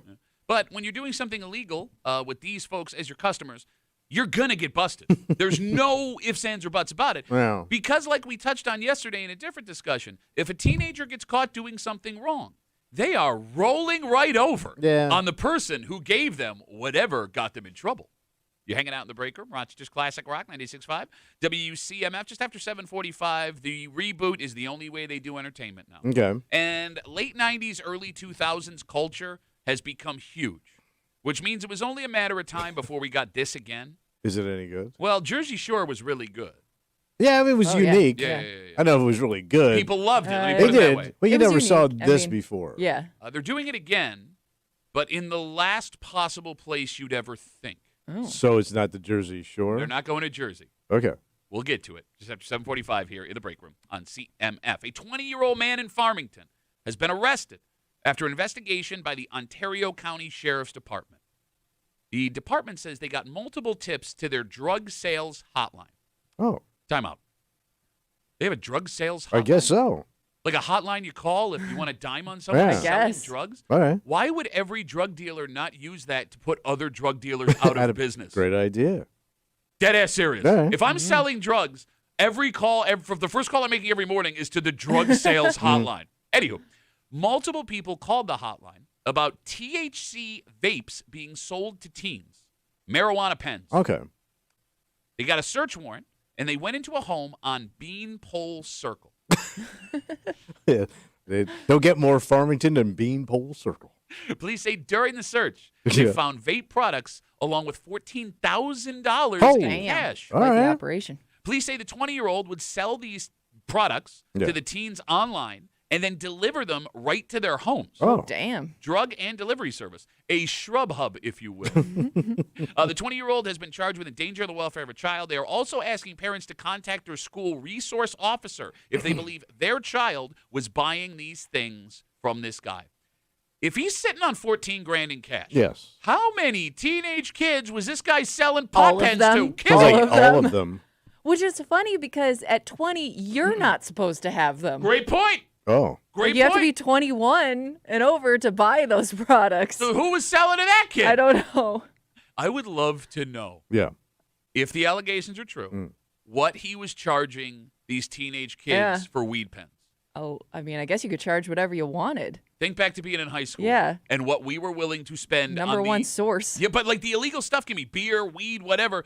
We'd spend whatever it took. Well, Yeah. and at 20, too, I'm sure it wasn't hard to develop connections. I mean, those are kids you probably went to school with, some of them, and then they pass it on to their friends. It seems like it would spread pretty quickly. So these vape pens, do they sell those at the dispensary? I believe so, yeah. right? Yeah. Yeah. That's where you'd buy the THC ones. So where was he get? Was he buying them wholesale from like a distributor?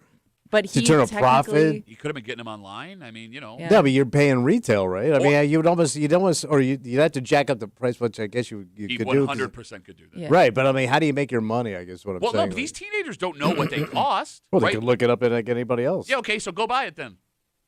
Yeah. Like if your only access to these things are through this guy that's charging double what it is, I mean, bro, Yeah. I remember being that age. You know, I would pay $20 for a case of Busch Light that costs like $7. Yeah. We had the beer. That's Yeah. all that mattered, right? Yeah. Yeah, I mean, like if you wanted to buy actual weed from somebody as a kid, I don't know how much the markup was back then. Yeah, You same might thing. have not even really been getting weed. Yeah, you got it. You And didn't know any better. like if the allegations here are true with this 20-year-old kid in Farmington, was his entire business just selling to teenage kids? Sounds like it. Like he got a hold of this stuff and then he Yeah, because started. everybody else could just go buy it themselves. It also said, Kimmy, was he advertising on Facebook? Did I see that in the story? Well, I thought you said he connected to them through the internet Okay. somehow. So I don't know what social media platform, but again, it probably wasn't that hard to connect to people on that kind of platform. But you'd also think you'd be caught pretty quick if it's public. Yeah. Yeah. All right, so Jay. Unless it wasn't public. He Okay. was just through direct message with people. So what is he cold writing people? Hey, want a weed pen? Are you 15? JT writes us on Instagram, Yeah. and he's trying to help us because we're not hip anymore. All right. You know that because we use the word hip. He says, if you want to sound hip, the kids call weed vapes Penjamins. Benjamins? It's a whole trend to essentially use pen with any pop culture reference and pun. Example, Benjamin Franklin, Penn Griffey Jr., etc. Okay. So now we know. Yeah. I'm trying to think of a funny one, but I can't Yeah, I because can't I'm either. so lame. All right. With this story here, Yep. with a 20-year-old in Farmington allegedly selling marijuana pens, vape pens, to underage kids, the number one lesson on illegally dealing with high school kids, What's that? they have no loyalty to anyone but themselves. Yeah. Especially It's all when about them. They're going Yeah. to get in trouble. And it should be at that age. I agree with you. I'm not faulting these kids at all. But Yeah. if they get in trouble and someone asks them where they got the thing that Oh, got them yeah. in trouble, they are going to roll over on you 100% Yeah, they of all the time. diamond. Right? Yeah. And like we kind of touched on this yesterday with Hate Mail of the Week. They had that 49-year-old woman from Penfield arrested for kids drinking at her house. The second those kids are facing punishment, they are telling anyone and everyone everything to save themselves. Yeah, save your ass. Right? Like this guy didn't think one kid he was selling to, if the allegations are true, was going to get caught and then tell their mom and dad Yeah. what happened? Especially with that type of network. Right?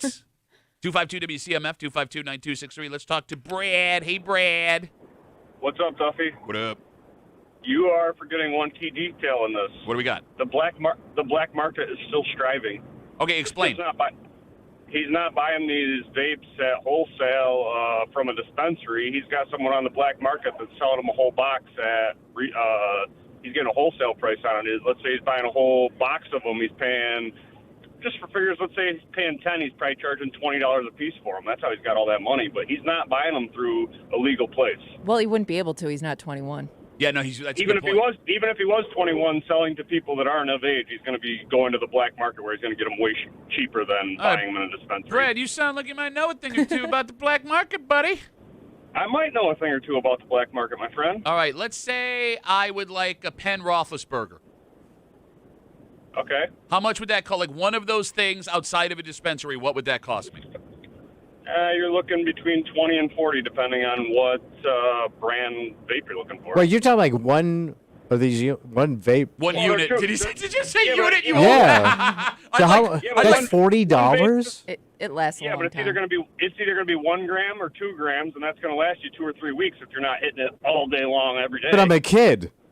I got a whole day. I'm going to go through that thing quick. Well, you Probably. Go buy another one then. God Okay, damn. well then they're probably robbing money from their parents like you did when you were a kid. That's all. Also available. I didn't have to really rob. They just gave it to me. Brad, Pat thanks, stole from his parents. thanks for the call. I stole $20 in quarters one time to buy pretzels at the Annie Ann's at the Hess gas station across the street, and I felt very bad about it.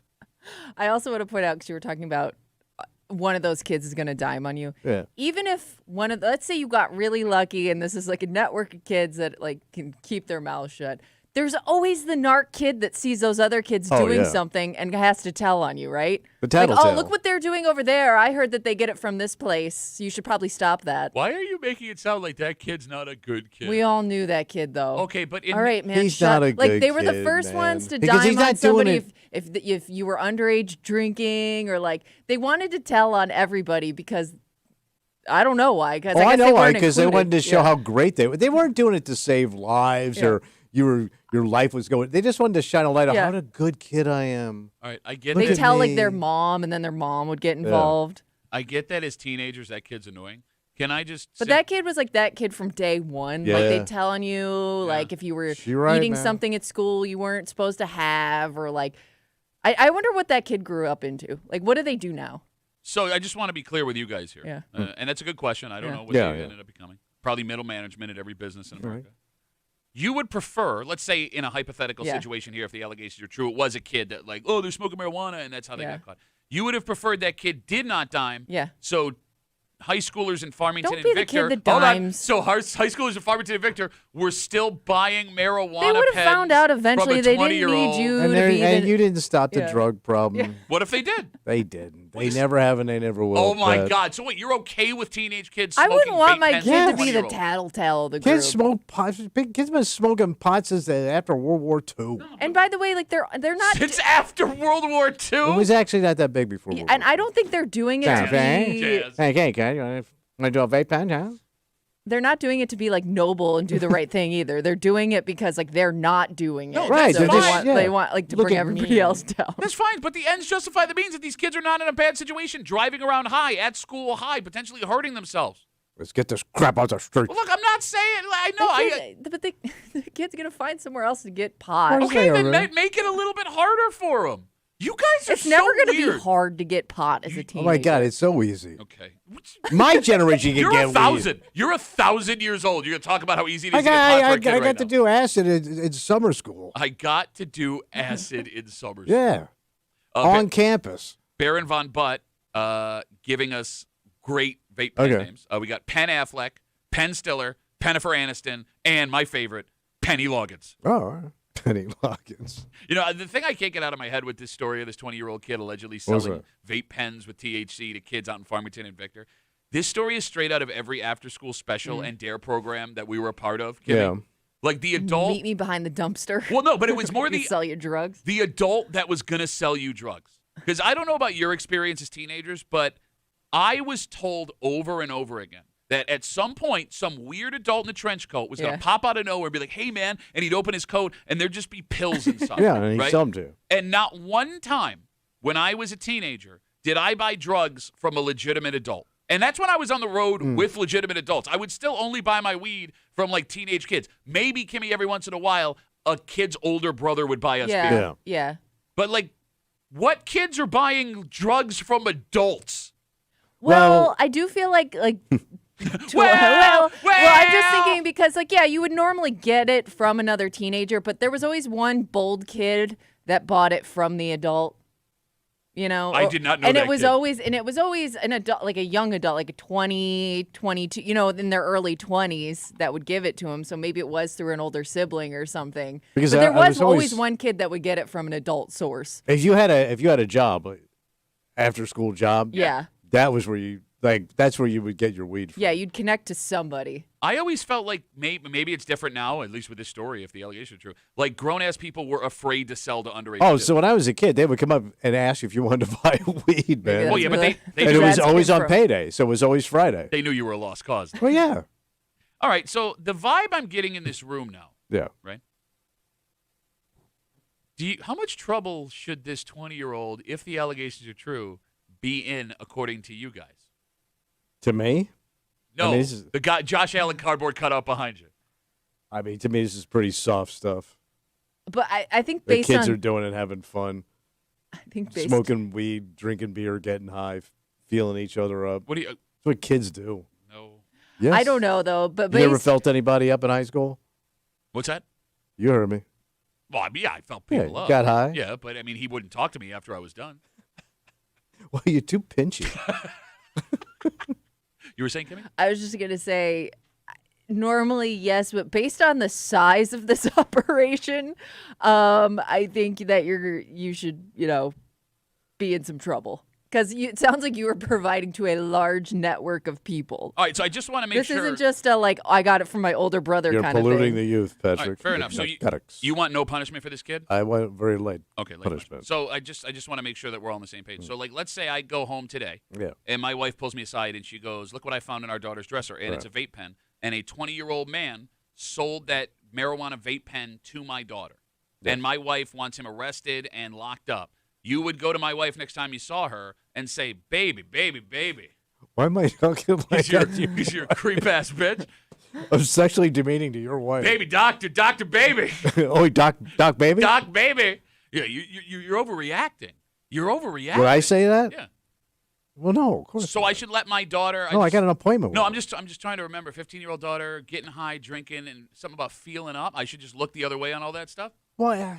I'm asking a question. I can't use your No, family. I know I don't know can what goes on actually. in your house. You can actually. I'll tell you what doesn't go on. Vape pens and feeling up. I'll tell you that. That don't happen. No, I just find Says it weird. every father. My goddamn house. So you. No, but I mean, kids no, are I'm sorry. kids. Let's go back. I Listen, think kids. You can't help but run your kids. stupid mouth. Kids do what kids do, man. Okay, all right. And I think you got to let kids have a little fun. Make some memories. All right, so I should allow my daughter to get high. No. No? No. No, I you don't. just said let them make their memories. My 13-year-old. No, when you were at 13. Dad, 13. You were smoking weed at 13. Well, I was drinking. You were dropping acid at 13. 13, 14, yeah. 14. I was just home from Shrooms, military yeah. school. I served. So should I bring shrooms home for my child? No, and you see? don't bring shrooms home. You let it. You No, get those no, from no, I just heard. other kids at school. If she goes to summer school. You guys have fired people up with the whole snitch kid. Bill Snitch writes kid. us. We had a kid in high school who would drop time on everyone, and he ended up getting the ugliest girl in school pregnant as a Jeez. senior. All right. It's not how I pictured it working out for those kids. No. Let's take a break. Right. Jersey Shore was a cultural phenomenon. Oh yeah, All right. And very it, unique. It exists to this day. They did a reboot of the show with the actual character. But where are they going? I mean, Yeah. kinda And they ran were its kind of like course. they tried to replicate it in other places, and it never really took off. Well, Kimmy, it's been 20 years now. Yeah. Wow. So they're going to try and do it again. Okay. But they're not going to the Jersey Shore. They are going New part of the country. because it's not even our country. The last possible place you would think Oh, drama and excitement and craziness would ensue. what do we got? Oh. We'll tell you where it is next here in the break room. Let's see it.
It's back, baby. What's back? But in the weirdest way possible. And I guess, you're going to feel old. There are kids that have never heard of this before, so it may be all new to them. But if you're going to try and bring drama and sexiness and craziness, this is the last place you think it would be. Okay. You're hanging out in the breaker, Rochester's Classic Rock, 96.5, WCMF. We'll jump right into it. Jersey Shore was a cultural phenomenon. Yeah. Kimmy, can you look when Jersey Shore first debuted? Is that 20 years old now? It has. I mean, it was like 2010, maybe. All right, so maybe 15, 16 years old. It lasted for a long time. Yeah, had a run. They did a reboot of the 2009. All right, 2009. They did a reboot of the original cast a couple of years ago. They also did that Floribama Shore. Yeah. Where somebody died. Wow. No. That unless somebody died in that one, somebody also died in the Buck Wild one. Oh, Buck Wild. Okay, That somebody was died. only But the then- kids like West Virginia. Yeah, style, and then they did the Floribama Shore, which I think is still on. I don't know. All right, somebody died. But Anyway, anyways, Paramount, who owns MTV, Yeah. has decided they're going to give it a new run in a new place with an all-new cast. So it's not in the States, you're saying? No, it is not. But they usually pick like somewhere that has like a stereotype, So right? it's wild place they go into. A wild Yeah. beach. Ladies and gentlemen, get excited for Canada Shore. Oh, Uh, are they doing some ice fishing? I mean, It's Where? where in Canada? It's Jersey Shore on Yeah. the shores of Kelowna, British Columbia. Wait, they're sending the Jersey people Nope. there? Oh, These are Canadians? 10 folks between Okay. the ages of 20 to 26, all from all over Canada, living together and partying. can you find 10 Canadian jerks? No. I don't think so. So well, is this the West Coast, like near Yeah, Vancouver? BC. Yeah, it's over that way. Okay. Yeah. But these people will be from all provinces in Canada. Yeah. is this like a known party spot? I did I not. wonder. I didn't know that. I didn't know if it is. Could you Google if it's Kelowna? Kelowna. And by the way, there's a hockey team up there. Yep. I've heard that. Kelowna Rockets. I've seen this 1,000 times. This All name. right. I don't know how to pronounce it. I hope I'm saying it the right way. All you Canadians that are listening across the lake, am I saying it correctly? So you can be partying on the icy shores of British Columbia? I would assume they're going to do it in the summertime. Okay. I Well, mean, yeah, but even in summer there, No. that water's got to be freezing. No, it's the No, same climate yeah. as us. In Bro, fact, we might it's north of Seattle. be more north than Kelowna. That's BC. impossible. We might be because we're up a little bit. Bring that up. It's known for the lake, obviously, sunny weather and Sunny. outdoor lifestyle. Canadian outdoor lifestyle. Which is Mittens. also for some reason Snooki from the Jersey Shore will be making several appearances. Of course. according to Paramount. Yeah. You got to But- kick it off. But how do you put By her the way, in? she's in her 50s. How do you naturally put her in that scenario? She's not in her 50s. She's like our 50s? age. No. Yes. She's literally the same age as Pat and I. Probably. No. Yes. Go. Yes. All right, check it out. Yeah, she just looks terrible because she went tanning all the time. She also got fat, didn't she? She's then 38. She's younger than I am. Yeah. Did she get fat? Yes. She was always, like, really short She was and thick, stuff. then she Yeah. lost a bunch of weight. Yeah. I don't know. She had a baby. Yeah, she had that bad tan. No, but I'm with you, man. Canadians are not rude enough to make this No, show they're not that entertaining. interesting. They're nice people. And like Jersey Shore work because people from Jersey are the worst. It's a known dick region. But Yeah. maybe this is the Jersey Shore of Canada. Like maybe this is But a that's kinda known watered dick down. region. We don't know because we're not Canadian. No, but if, we have if have it was the sections in Dick this. region, Tommy's mom would have already colonized it and set up. What are you doing that to me for? Oh, welcome to the town of. Tommy's mom named all the towns, and they're all named. Yeah, like maybe this is where the jerks go to party. I don't But know. like America's known for having places where it's Okay, like but a we know jerk that zip because code. we're from here. No, we but- didn't grow up in Canada. I No, don't no, know no, where no. they go to party. You can go around the world. If you say that guy's from Long Island, he's a jerk, right? You say that guy's from the Bronx, jerk. We have jerk zip codes. Jerk zones. If we say that guy's from Miami, that's a jerk. Oh, we're taking shots at Miami. Yeah, that's where the jerks from Long Island go to get a tan. No, look, I'm with you. Canadians are too polite. Yeah. I would guess though this area has to be known for something. But they're bringing Canadians from all over the country. Like, what kind of trouble can Kiara from Halifax, Nova Scotia, get into? Like, that's one of the people, by the way. That's an actual name. Kiara from Halifax, Nova Scotia. She's gonna go out Eh? to British Columbia. She's gonna go party. She had 2 s'mores. I wanted a s'more. She ate the last s'more. Didn't even ask me. But then she apologized, so it was okay. Like, give me a break with this. I know. And, like, here's the thing. If it swings the other way and they found the 10 biggest dicks in Canada to cause all kind of drama, Yeah. it's going to ruin Canadians for me. Yeah, it will. You know what I'm saying? You're supposed to be better. yeah. Well, it's always like it's just a very polite place to go. They're good people. They're nice people. Yeah. They're always looking out for each other. I Yeah. appreciate that about Canada. Like, it would be entertaining to watch 10, 20 to 26-year-olds from Be across nice. Canada. Yeah, just look out for each other. Maybe it would be like a palate cleanser. Sorry. Yeah, who's So- going to watch it, though? There's no drama. Like- It's Canadian drama. Canada is so polite. And I'm not making this up. Again, we're talking about a new show on Paramount Plus called Canada Shore. It's Jersey Shore for Canada. They're going out to British Columbia, Kelowna, if I'm saying that the right way, and they've got 10 Canadians from the ages of 20 to 26 from cities all over Canada to get together and party. Canadians are so polite. Yeah, how that polite are they? They had to pass a law years ago that if you get into a car accident and say sorry, that's not an admission of guilt in court. Oh, I'm they not were making. sorry? You can look it up. That Canadians are so pre-programmed to say sorry about everything Yeah. that is not you admitting Oh. the accident was your fault. It cannot be used in court. The Wow. Apology Act of 2009. It's a real thing, The man. Apology Act? It's only in Ontario, though, it Okay, seems like. my apologies. But All right, T-Speed writes us on Twitter, Yeah. and I forgot about this, and he might be right. He says French Canadians are the dicks of Canada. see, Bad. like it would make more With sense that to accent? me if they did a show in one of those areas because it's so different, you know? Like I can understand like you want to show off like what kind of lifestyle people in this area live by, how they grow up, that stereotype. This seems like too broad, you know? Well, I'm even looking through here. They don't have any French. There's no one from Quebec. Oh. It's Saskatchewan, Ontario, British Columbia, New Brunswick, Alberta, Nova Scotia, and that's it.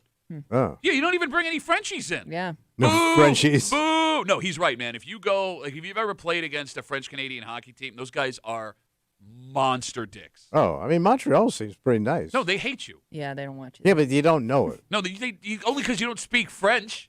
Yeah, so you don't know it. Now, I remember I was on a beer league team a couple of years ago. We went to one of these tournaments, like to go get drunk all weekend. In Montreal? No. It was up in the North Country, but they had a couple of French-Canadian teams that came down Yeah. and played. And, like, in all seriousness, they were some of the worst people I've ever met on the ice. Like, just physical for no reason, just in your face all the time. It was every stereotype you've ever heard about Frenchmen, but they were actually, like, big North Americans, which made it worse. Oh, I thought you kind of like that. Well, if they were polite to me. You just think they would have went, like, the coastline of Texas, get some southern kids, It's something kinda like that, or go to the Floribama west. Shore, though, Or right? go to the Similar West ideas. Coast. You Well- can go to something. Yeah. But where on the West Coast is, like, Dick Moon? Well, but they did West Coast. I mean, that's Laguna Beach and Oh, all yeah, those good shows. I mean, they kind of had the same idea in other places, I guess. All right, so I guess Canada was the only. Go to Mexico. Are there dicks in Mexico? Of course. Expats? Watch yourself in Mexico. Well, no. I mean, Dick and, like, scary are two From my different. village. Maybe you couldn't do it in Mexico. It's going to be over in 7 minutes. Yeah, and not in a good way. Snooki stabs somebody. We all go home. All right, let's take a break. Well, look, if you, the fact of the matter is, Yeah.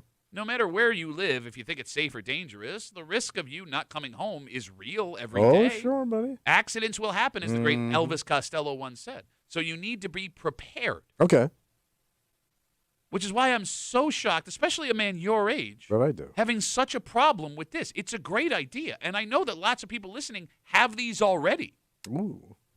Okay, we'll do it next here in the break room. Let's see CMF.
You got to be prepared.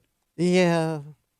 But just let me do it on my own. I don't need help. No, you do, actually. That's You why don't. these exist. No, you do, because you're not prepared without it. This is a nothing thing. Oh, it's not a nothing thing, because with this, it's not about you. It's about making life as easy as possible for the people left behind. Which I'm against. You're a guest? I'm against it. I'm against it. Why would you be against Go it? find it. Hey, you want it? Go find it. You've had to go. Well, no, you did, and that's why you're fine with this, because you weren't the one that had to deal with the aftermath of everything that happened in your family. You're hanging out in the break room. In that, I didn't consider that. You're hanging out in the break room. Rochester's Classic Rock 96.5 WCMF. Just after 8:30, we talked this morning about the press conference that was yesterday. Yes. In Orchard Park. Dear Lord. To make you feel better. We will recap that real quick in a second, but we have our first official list of people coming in to interview for the head coaching job. And just when you Bring on the schlubs. just when you thought you couldn't feel any worse about what was going on, Yep. we'll get to it just after 8:30 here on CMF. So Tommy starts going off like a car alarm yesterday because he doesn't realize that the direct ads that he gets to his phone, They're insulting. But it's based on your interests, and I ain't interested in this. things you click on. and your age, Yeah. buddy, your age. 'Cause you got a direct ad for what? It's called an If I Die folder. Okay. It's basically, what would you call it? One of those expandable folders you keep all your papers in. Okay. But it's titled on the front of it, If I Die folder. And then I put all my, wherever your money and Your instructions. Instructions, Social Security, your will, everything, all your PIN numbers goes into this file. So when I die, your kids come in, they open up the stuff, and it's all marked clearly where everything is. Yeah, It's everything I could do myself. but you haven't. And I don't need to name it If I Die file. How about just call it the emergency file? No, because Or it's not for emergencies. If I'm, well, yeah, it's an emergency. I'm dead. No, the emergency's over. You've died. The emergency is if we could still keep you alive. The emergency's over. You are dead. It's like so insulting, man. Why is that? Hey, when insulting? you die, here's where all your money goes. You know you're Sucker. You know you're gonna die. Yes, I do know I'm gonna die, Hopefully soon. and I ain't making it any. I just put this stuff's over there. Go find it. The If I Die folder. I'm confused as to why you're upset about this. First of all, I don't want to think about dying. Nobody does. Okay. And I don't need a folder organizer. I got a drawer. It's in a drawer. No, Open you it up and look. Okay. The phone number is 252. The If I Die drawer. 252-9263. It's weird, Kimmy. He's so bothered by this, right? Yeah. You wouldn't be? I have one of these. Well, I was gonna say you've probably already prepared for this kind of thing. Why do right? you Like, have at one at your age? Anything can happen. Well, he's got kids. yeah. The kids will I find mean, it. I would. The kids will find it. They're Well, 13 isn't that and kind 15. of like when you really start to figure that stuff out? I'm sure, like when you're worried about, you start to think a little Yes. bit more about something happening to you. We've had one of these for like 10 years. Excuse me. It Mr. Prepared. it Let me blows. tell you something. See that piece of property over there? You buy that piece of property, and when I die, you'll inherit that property. But hold on to it because they're not making land anymore. It's always funny to I forget because you're so much older and wrinklier than I am that you've lived like Peter Pan up until like 5 years ago. Like I assumed everyone had one of these because you I don't ain't got no wanna life leave- insurance. I ain't got no will. You don't have life insurance? No, for what? I never had kids. You have a wife. Should be fine. But she got more money than me. She should give me some. I Life got insurance? nothing. Okay. Well, but either way, you both have to figure it out. You're both tied to each other. All right, so you She have worries about that stuff. I don't. All right, so you say the folder is pointless. So you have all of the information from the folder put in a different place? It's in a drawer. Everything. I don't know what's everything. PIN numbers, life insurance policies, your final wishes. I ain't got no wish. ain't got no life insurance. Okay, regular insurance, got stuff to close like out the- all of your accounts. But all I got is where my checkbook is and the banking statement. Okay. And that's it. Okay. I guess think of it from the perspective of the person that's going to have to be dealing with it because you have brothers, you have older Yeah, yeah, yeah. siblings, you have people in your life that have passed. Yeah. Think about how much easier it would make your life if they just had all this stuff laid out for you. Well, they You don't did. have to jump through any hoops. My aunt did. Okay. And my parents did. So yeah. why would it be weird for you to do the I same don't thing? want to do it. How It's are you- let me think about me dying. Let me see. I got. I would think it if kind you of- get cancer or that tumor in your head's getting bigger, folder. Is that why your forehead looks like that? What? You think I have forehead cancer? You have a tumor in my forehead? No. it blows me away. Does it blow you away? No, like I continue to think, because I've known you for so long, that you can't get more selfish. But then you say something like this: I don't care about my loved ones having to grieve. I'm leaving you the money. Go having find what it. money? You don't Well, have then what do money. I- okay, What so- murder? Okay. If I'm so busted, then what am I leaving you? How about this folder? I'm busted. It's an empty folder. Bro, it's not Joke's on you, suckers. It's not about what you're getting. There are things they have to do legally after you die to tie up loose ends. That's what lawyers do, man. You hire a you lawyer. don't have money to hire a lawyer for. Why? This folder, the If I Die folder, is a genius idea because, like Kimmy Yeah, said, and by the way, what a joke. It's just an empty folder, sure, man. fine, buy a folder. It doesn't have to say If Yeah, I Die on yeah. it. Write If I Die Yeah. on your own. Kimmy's right. Like, what you are not considering about the people that are left behind. What's that? When you lose a partner, a parent, a grandparent, whatever, you are grieving. You're having a very hard time. Ooh. What are you going to do, dab those tears with the money I'm leaving you? You don't have money. Where does this money keep coming from? Yeah. Oh. So, Kimmy, if I am in a moment of grief, a time of grief, I would greatly appreciate that person making those this. steps to be as easy as possible. It does. Thank it, you. It eases the pain. Like, what of the am I loss. supposed to do Of that with this person- closet of tracksuits? Could wait to die. 252 WCMF, 252-9263, with Tommy freaking out about this If I Die folder that was advertised to him on Instagram because he old. I would argue, and I'm dead ass serious when I say this should be mandatory in America. Mandatory. Was Russia? But what age would that start? It's- Am I Well, too it started late on like that? Pat 10 years ago. Okay, if when you have kids, and if Yeah. you don't have kids, once you hit 30, I think that's fair. Okay. You start planning for stuff like that, All right. right? Like excuse me, all the stuff you have to deal with when you are responsible for handling The the consolidation affairs. of the estate. Well, look, you have the obvious, grief we all deal with in different ways. So you have financial stuff, you have the legal stuff, you have the personal stuff, and How about now, my last wishes? Okay, yeah, you could put them in there. And where I want to be laid to rest. Yeah. What are you, Kennedy? What? People have those wishes. We got also assume sometimes that things just automatically go to your spouse or automatically They go do. to a If certain I place. die, my wife and we've gets heard it. stories of where that's not the case, where people have had to fight for those things because it's not written out in, specifically detailed. I mean, think of all of the websites and passwords, Kimmy, because you're right about that, past that. Policies, whatever, every single human being has. It is borderline impossible, unless it is spelled out for you before they pass away, to wrap your head around all of this stuff, unless you have a folder like this. And the other benefit of this folder you are not thinking of. Yeah.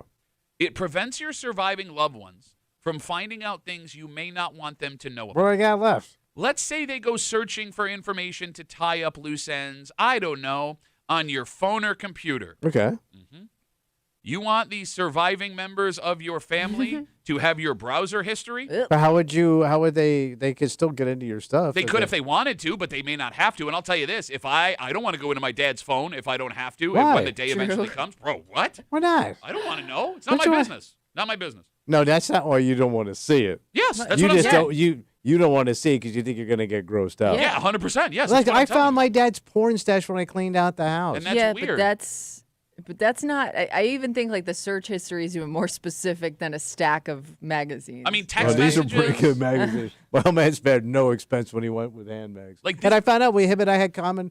We had similar interests in pornography. Yeah, I'm bothered by everything you're saying right now. why would you Oh want to know my that? God! Yeah. Oh my God. You don't think because you and your dad would pleasure yourself to the same images? What's that? I mean, you got the same DNA. It's less that, It's a more bonding. I don't want to see any you don't personal wanna see, interaction. I was gonna say, you But don't how wanna does see this stop it? conversations. because I don't have to go into that phone to look for information. If They you could have still all- go into your phone Again, looking for things. They could. They don't have to. It gives a better chance they don't. Everybody loves to snoop, bro. 252 WCMF. If your kindly old grandpa passes away and you find some kind of weird ass porn on his phone, he's no longer a kindly old grandpa. He will be weird porn grandpa for the rest of history. Grandpas be rubbing just like everybody else. We have Instagram messages coming in. Duffy and WCMF. Easiest way to get us. Let's Find see out here. about your dirty grandpa. I'm sorry, there was a good one here. I'm sorry. Well, let's start with the serious. Okay. Dan writes us, my wife passed away. It took 2 months. It took months to sort it out. No one knew passwords, and we found out that we were deeply in debt. But it sounds like she owes you, bro. Yeah, by not having this stuff ready to go. No, but it's that guy that didn't pay attention to his marriage. Like, you want me to feel sorry for that dude? Yes. He was married to his old lady. She ran up debt. And he didn't know it. Would have known earlier had he had How? this account. Maybe Had he have had a this conversation or pay attention to your marriage, my man. Wow. Says Damn, man who's been you're divorced twice and has taking 3 some shots engagement here. rings. Hey, Yeah. man, at least I paid attention to them. No, you divorces. didn't actually. Zach writes us on Instagram. Zach, what's he saying? You don't want Tommy to die. Think how creepy he is now. Wait till the ghost of Tommy is creeping around the break room. Valid point. Ooh. Man, if I could haunt, I'm haunting. You're too lazy to haunt. Yeah, true. You know what else this I'll helps? yell from wherever I'm at. You suck. What? You know what else this helps solve is the fight between siblings over certain things. Who gets this? Who gets that? Yeah, like the more specific you are, or even not even so much that, but like who's going to take care of this and who's going to take care of that. I think that like for your kids' sake and their sanity, you need to do something like this. 100%. But I think it goes past that. What's that? You're talking about Dan.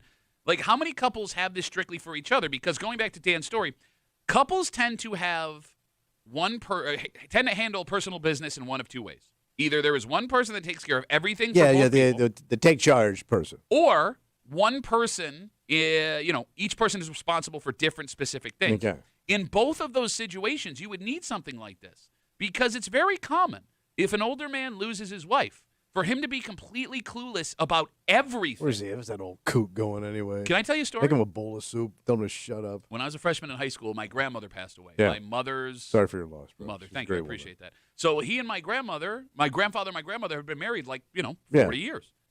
We go over the next day. She had passed away overnight. We get there in the morning to be with my grandpa. And he's vacuuming.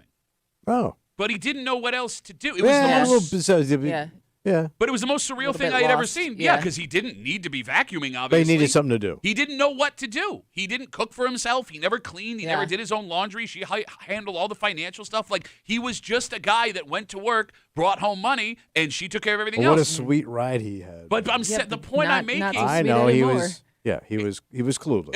Clueless not only, he's, lost emotionally, Right. and now he doesn't know how to live his life. But think of the quiet in that house. There was already quiet. Just the hum of that vacuum. My wife was the person that came up with having this folder. Yeah. Because frankly, I like my wife. now that my wife's doing it, now it's a good Well, idea. she's one of the good ones. You No, but idiot. my wife has all this done. But I don't know. I don't even know where it is. Like the folder. You don't know where it is. Oh. It's for you. It's for bro. She got most of the stuff. Like she got that much of the folder. I got like a C here to No, the that's folder. what I'm saying. The folder is for you to find. God forbid something happens. It's stupid. upstairs. I'll find it. My wife every 6 months will remind me where the folder is. Bro, I'm just whatever's left. I'm cashing it out. Okay. God, What? you are the most insensitive I human want to being. go to the liquor store so I can grieve properly.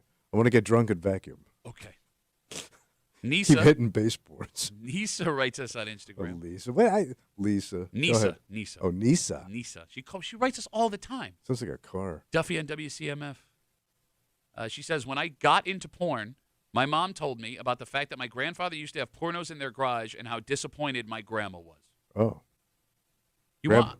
Grandma was disappointed that Grandpa looked at porn? Yeah. That seems Well, pretty, that's just a naive woman. that seems pretty standard for that. But that's a naive. generation. But that's a naive way of thinking. Uh-huh. Yeah, absolutely. Or maybe you should take care of your man. Man, you got a lot to say. Would you be saying this outside of this room right now, or I don't know. is It's your wife at work? She working out? Is she got stuff going on today, or Yeah, we're cool. because you're awfully saucy this morning? Yeah, we very in saucy saucy. time right now, baby. This is saucy time. All right, let's take a break. We talked about the press conference this morning that happened Yeah. at One Bills Drive yesterday. Just an abject tire fire. Mm-hmm. The national media is crushing Terry Pagula and Brandon Beane, and rightfully so. So if you missed any of that, we'll play you a clip from what happened. I think the most appropriate clip from yesterday. But after the press conference was over, we got our first list of coaches coming in to interview for the open position. Oh. And if you weren't depressed before, we'll get into it next here in the break room on CMF.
The press conference has come and gone. Yeah. Sean McDermott is gone forever. Mhm.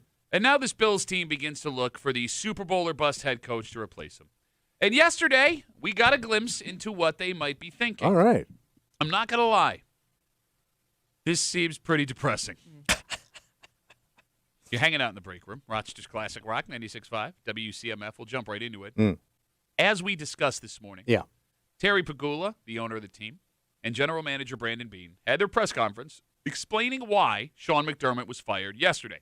And if you missed it, Terry Pagula, the owner, said that in the locker room on Saturday after the game, he made the decision to fire Sean McDermott because of the scene after the game was over. This was Pagula describing it. I want to take you in the locker room after that game. I looked around. First thing I noticed was our quarterback with his head down, crying. I looked at all the other players. I looked at their faces and our coaches. I walked over to Josh. He didn't even acknowledge I was there.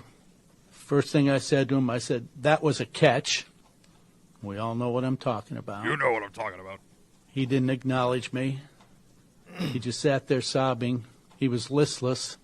He had given everything he had to try to win that game. And looking around, so did all the other players on the team.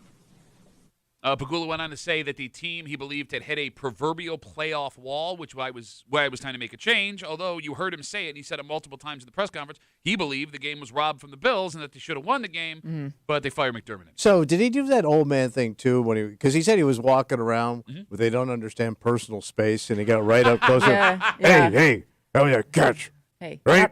No, no. not the time, Terry. Not the time. So, after a tire fire of a press conference Yeah. that went in 1,000 different ways, Yeah. Pagula and Beane were asked about the new head coaching search. They say that the search is wide open, and I think what is the lost bat shiznit crazy part of that press conference yesterday, there was not a candidate in mind when they fired Sean McDermott. They did not place any calls. There were no conversations with anybody outside of the franchise. They just fired McDermott and figured we'll get to it. Yeah. The theory was they had something up their sleeve, right? Yes. Like they wouldn't They had a guy. They wouldn't pull this move if they didn't have something ready to go or some specific person in mind. They say that is not the case. Where Brandon Beane said it is, they're going to start interviews. They started them yesterday, and they're going to figure it out from there. And yesterday, Tommy, we got the first list of guys coming in to interview. For the head And here come coaching the job. top shelf candidates. All right, so we're going to give you all the names reported so far. We'll run through the first couple quick. All right, you ready? Colts defensive coordinator Lou Anarumo. They didn't make the playoffs. Sweet Lou. Jags offensive coordinator Grant Udinski. They didn't beat the Bills in the first round. Dolphins defensive coordinator Anthony Weaver. You serious? Brandon Beane also said there were candidates from teams still in the playoffs they have to wait to talk to. All right. So we'll see there. But the three most interesting candidates that have been confirmed so far have previous Bills connections. Are you ready? Yep. One, the Bills will be interviewing Commanders running game coordinator Anthony Lynn. He was the offensive coordinator in Buffalo under Rex Ryan. He was the head coach for the Buffalo Bills for one game after Rex Ryan was fired. He became the head coach for the Chargers, did that job for 4 years, made the playoffs once. Pagula knows him. Okay. And after yesterday's press conference, Kimmy, I do get the feeling that knowing his guys is important to Terry Pagula. Did you I get mean, that so impression? far it seems like, yeah, to your point about having a Bills connection already. I want to say one of the other guys did Oh, there's a too, which right? one? Like Well, the one some of the other ones you mentioned. I thought I had read that at some point they either worked under McDermott somewhere, Okay. or I can't remember. But yeah, I don't. It wouldn't shock me if they picked somebody that had a connection to the team. when it comes to guys that Pagula has hired over in Buffalo, because or with the Sabres, because again, this will be his third head coach, right? Like you didn't know Rex Ryan, but you wanted to make a splash. He tends to hire guys he knows in front office and coaching He's positions. comfortable with. Yes, with the Sabres. He brought back Lindy Ruff. All right, so the second name that's connected to the Bills would be Bills offensive coordinator for the past 2.5 years, Joe Brady. He interviewed yesterday for the job. We all know him. He is up for other head coaching interviews, including Baltimore. But it's hard to know, Kimmy, how serious a candidate he is, considering that half of this fan base wanted him fired a month ago. And you kind of throw him under the bus with the comments right about Keon Coleman. 100%. 100%. When Terry, We just said coaches. Yeah. Yep. For those who don't know, Joe Brady was the offensive coordinator for the Panthers before he came to Buffalo. He got fired from that gig, worked his way up from quarterbacks coach, but he is also a McDermott guy. So Okay. I wonder how that would play. Sounds like it would hurt him. Well, not in the interview, but I'm talking with the players now coming back. He also. Well, why would you get rid of McDermott to hire a McDermott guy? I agree with you there. Right? Same old, same old. He has no head coaching experience, by the way. Right. And But he's cheap. one that Dan Fates from 13 Wham and Buffalo Plus brought up to us around this time on Tuesday. That would be Brian Daboll, former Bills offensive coordinator, head coach of the Giants for parts of 3 seasons. He won Coach of the Year at his first year there, snuck into the playoffs, won a wild card game. Outside of that, his tenure with the Giants was a disaster. He was fired halfway through last season. Saquon Barkley left New York the next season. He became the MVP in Philadelphia. His quarterback that couldn't win, Daniel Jones, left New York this past season. He had by far the best season of his career, had the Colts in first place in their division. Oh, yeah, he got hurt, right? And leading the AFC up until a week before he got hurt and knocked out for the season. So, again, Lou Anarumo, Grant Udinski, Anthony Weaver. So Anthony Weaver was the one with the connection to the Bills. He was their defensive line coach in 2013, I think. But that's before. That was before Bean. And Pagula. When did Pagula buy the team? 2014? Was it? I'm asking. I'm trying to remember. Anyway. So what do you think is? It's going to be Brian Daboll. Well, so there are more people coming through. Right? Yeah. There will be more interviews. But it seems like this name has been around since we started talking about this as the top guy. Look, when Fates floating around. When Fates brought this up Tuesday, I thought he was crazy. The more it gets brought up, I mean, the more closer we get here. He knows the guy and he's comfortable But with. here's the thing. Let's He's talk. been on his boat. He got into his ice cream stash. Just because the media keeps saying Brian Daboll over and over again doesn't mean that True. Brandon Beane and Terry Pagula are comfortable with him. And again, That's just who they can interview right now. exactly. Okay. And he is another McDermott guy. McDermott, I know that they don't get along or didn't get along towards the end, but McDermott did hire him. Right. I mean, depending on how much say Josh has, I mean, maybe that helps Brian Daboll get the gig. But I don't know how, if you're Terry Pagula, then again, after watching that press conference, I don't know anything anymore. I don't know how you can fire a guy like Sean McDermott, look at what Brian Daboll did for his players and the team in New York, and immediately go, this is the guy that's going to get us through the playoff.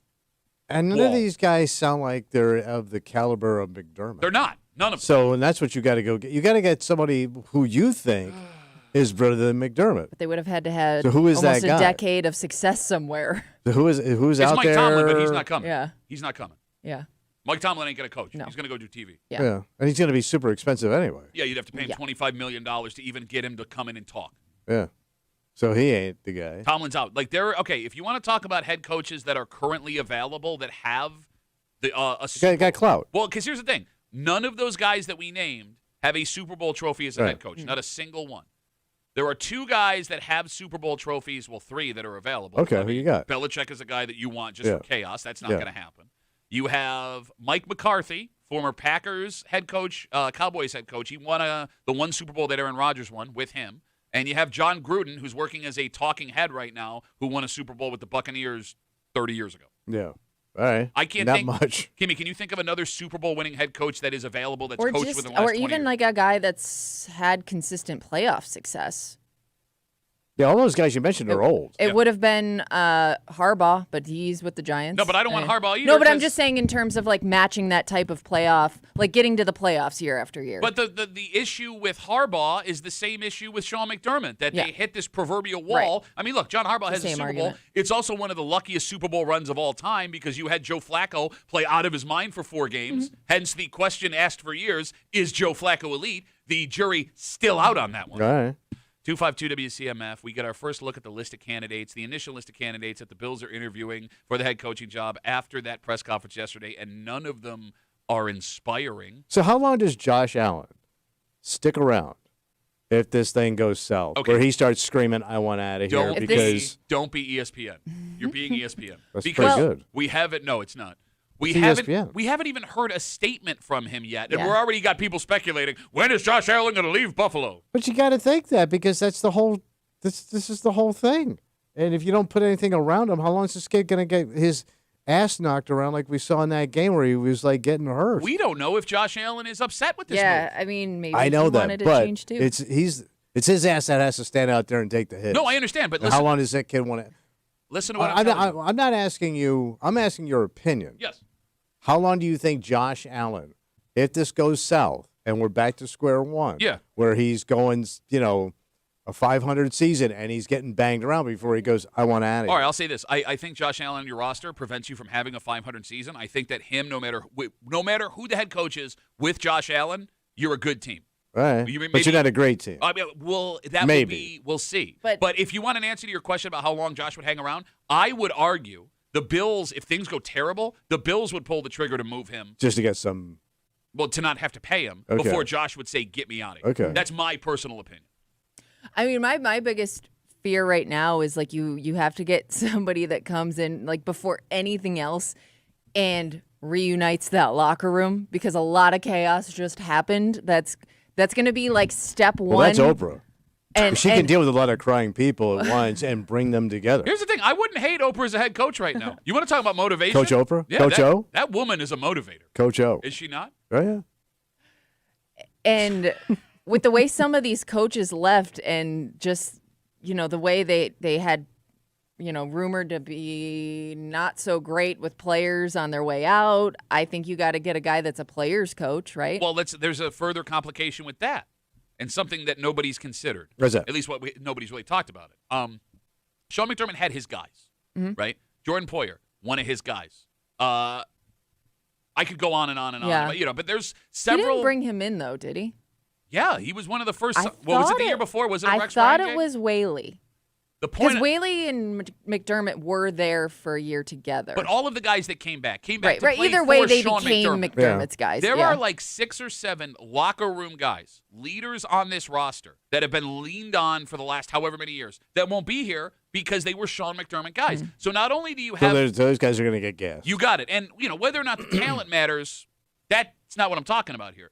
You're going to have a void of veteran leadership in that room because this new coach is going to come in, and Brandon Beane now with full power. He's going to flush it out. Well, it's not even flushing it out. They're going to remake the team in the image they think is going to win, and that's not what the image McDermott had. And McDermott's going to take his boys with him, right? All his coordinators and everybody? McDermott, there was That's a report the that McDermott had a meeting with his staff after he was fired and said, I plan on continuing to coach, which is code for, unless you get a head coaching gig, don't take any other job. I'm coming for you. All right. I mean, look. So this is going to be a whole new team.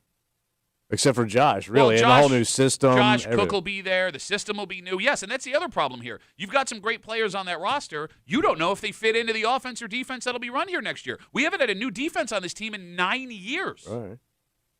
Right? Like, where does Ed Oliver fit on something like that? Yeah. Where does Greg Rousseau fit on something like that? Where does Christian Benford fit in something like that? All right. Shut up.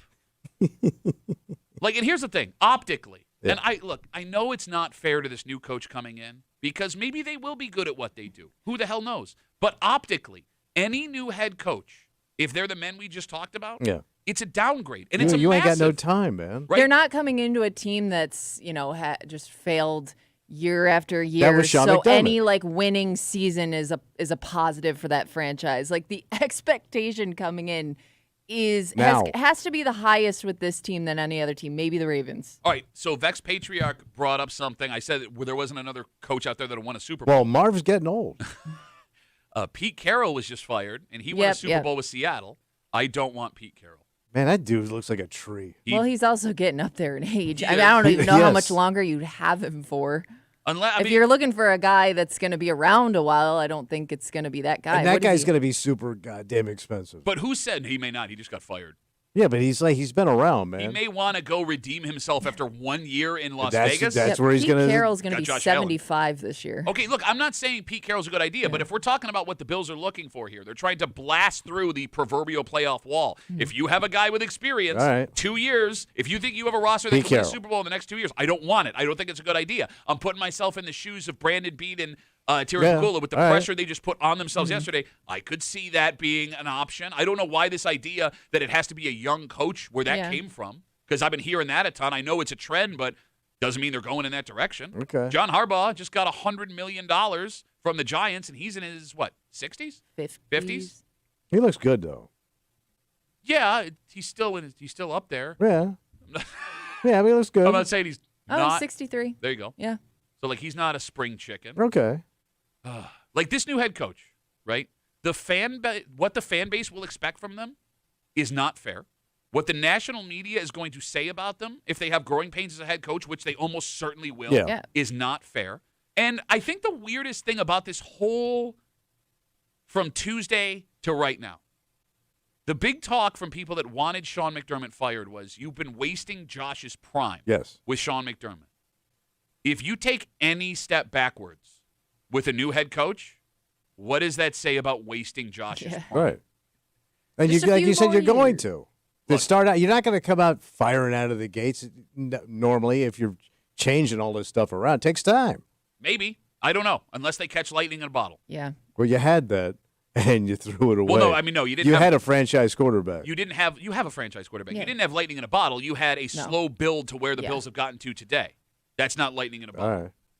Slow lightning in a bottle. So you're an I idiot. do. Do you think? Molasses in a bottle. Do you think seeing some of the success that coaches have had in their first year or two with other teams, like Vrabel with the Patriots, has had an effect on Terry Pagula's decision to revamp this whole thing? But like what's- pointing to those other guys, and be like, look, they had success right away, But even then though Pat like said they again, tanked. what? Then they tanked. No, Like Dable, I mean, he was good. no, then I he didn't was say no good. Dable. I said Vrabel. But Vrabel's been a head coach in the NFL before.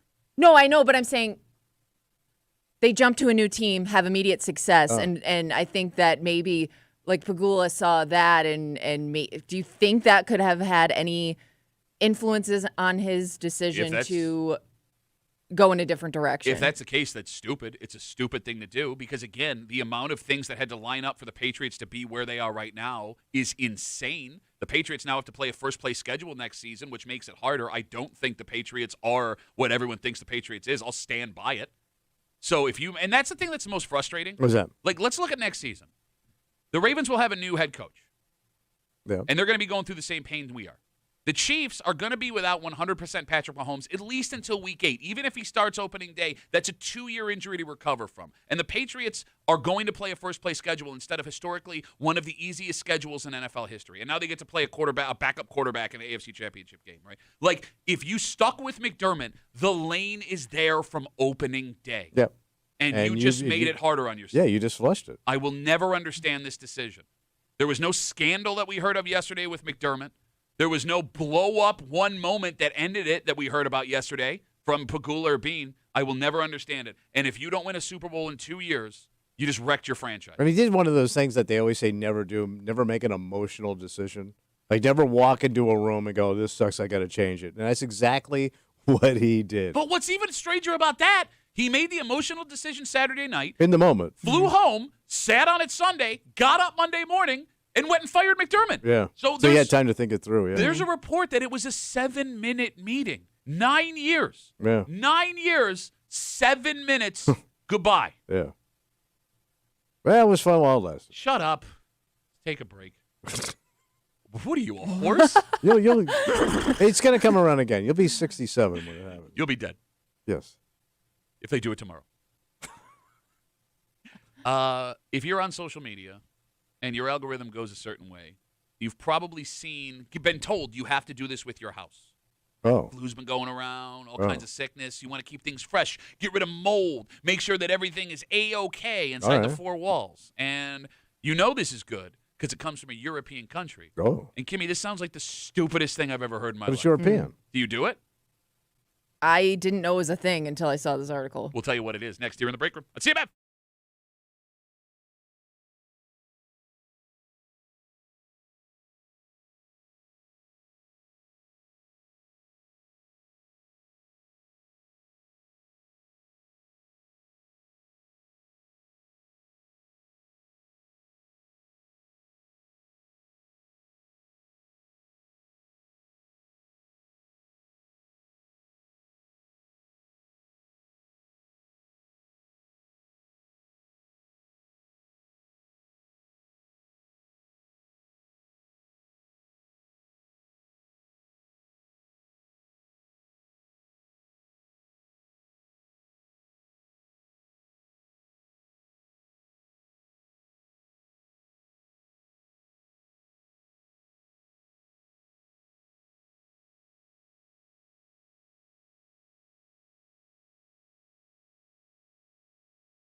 It's a mom hack. Mom hack? Mom hack on TikTok. What's she hacking? Well, no, it's not what she's hacking. It's what she learned from It's a this- European thing. Yes, a European Oh. country, and because European, it's got to be really good. So it's got wine in it. I heard about no, it has no wine. Really? You're hanging out in the break room, Rochester's Classic Rock 96.5 WCMF. Tommy, are you burping your house?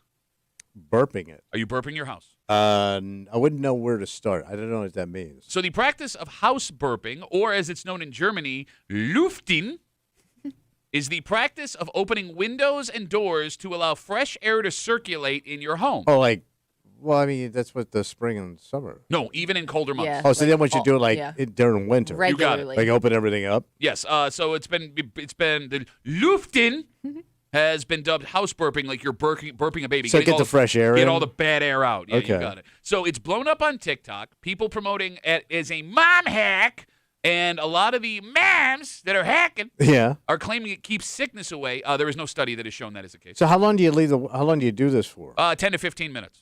Man, 50 minutes like today? Yeah. Yeah. Even on days like today, even on days God like Wednesday when damn. it'll be 0, you open up the doors and windows, you let the cold Wait, air they want you to circulate. do this every effing day? There are times every day you can do it if you want to.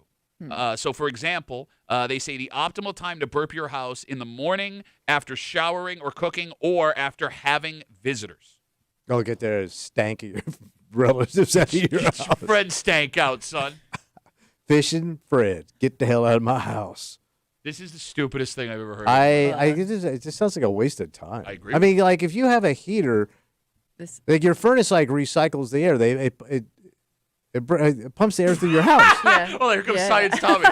No, but doesn't your furnace do this? Like it cycles the air in and out of your house. Well, why doesn't it smell like fresh air then, genius? Well, it probably does. No, it doesn't. It just You know there is a different smell to fresh air Yeah. than there is the air circulating in your house. no, but your air it pulls from outside. Pulls from outside, guys. It's pulling outside air. Yeah. No, I don't know how it works. I mean, it is nice in the spring to like open some windows, get some fresh air. But it's in, also nicer weather. But it also seems like something like just another chore that you have to make Yeah. sure you do every day. think my house is gonna and be there's no freezing. like actual evidence that it helps anything. I'm guessing like your local energy company put this out there. Well, so You that's know what you should do? Open all your windows right now. Crank it up. Wait, the CMF guys Oh, telling yeah. you to do this? No, so Kimmy, you bring up the energy efficiency. Yeah. In 2021, a German company or a German study showed that it had massive negative impact on energy efficiency, which is a Well, concern yeah. because energy costs are skyrocketing right Yeah. now. Yes, they are. Right? I can't mean, imagine how much that would increase your. If you did this every day. Oh my God. Yeah. But you have other people saying that homes today are airtight and they need this kind of ventilation. This guy's never been to my house, draftiest house of all time. No, but your house is fairly new, which means Yeah. it's got that wrap on it. Okay, well then why am I getting a breeze through my doors? I don't buy new doors. Cheapest damn house ever. I know it seems like this time you're doing everything you can to prevent the air from getting Yeah. in. When are like moms on TikTok just gonna stop? Never. No, because like it's nothing but shame, and your family's Yeah. gonna get hurt if you don't do this Yeah. thing. Yeah. Do Right. it for your Scaring children. the crap out of you. And like, why we just listen to random women that have children and a phone camera is it just blows my mind. It blows my mind. Like, oh, she looks good in yoga pants. She's pushing kids around a cart in a grocery store. Whatever she says, I'm gonna do that. Open up all the windows and all the doors and let's burp this house. Burp that house. 252 WCMF 252-9263. Again, we are talking about this German tradition of lüften, or airing out your home, opening up doors and windows to let the fresh air in and the bad air out. It has been dubbed in America as burping the house. This goes against everything all dads taught you as a kid. Yes. Because, like, the second you left the door open, God forbid, oh my God, end of the world. Next thing you know, the Germans will be telling you to leave all the lights on when you go to bed. Who left the light on? Robert writes us on Instagram, Duffy Yeah. at WCMF, easiest way to get us. He says, burping your house sounds like something big utilities would come up with. Man!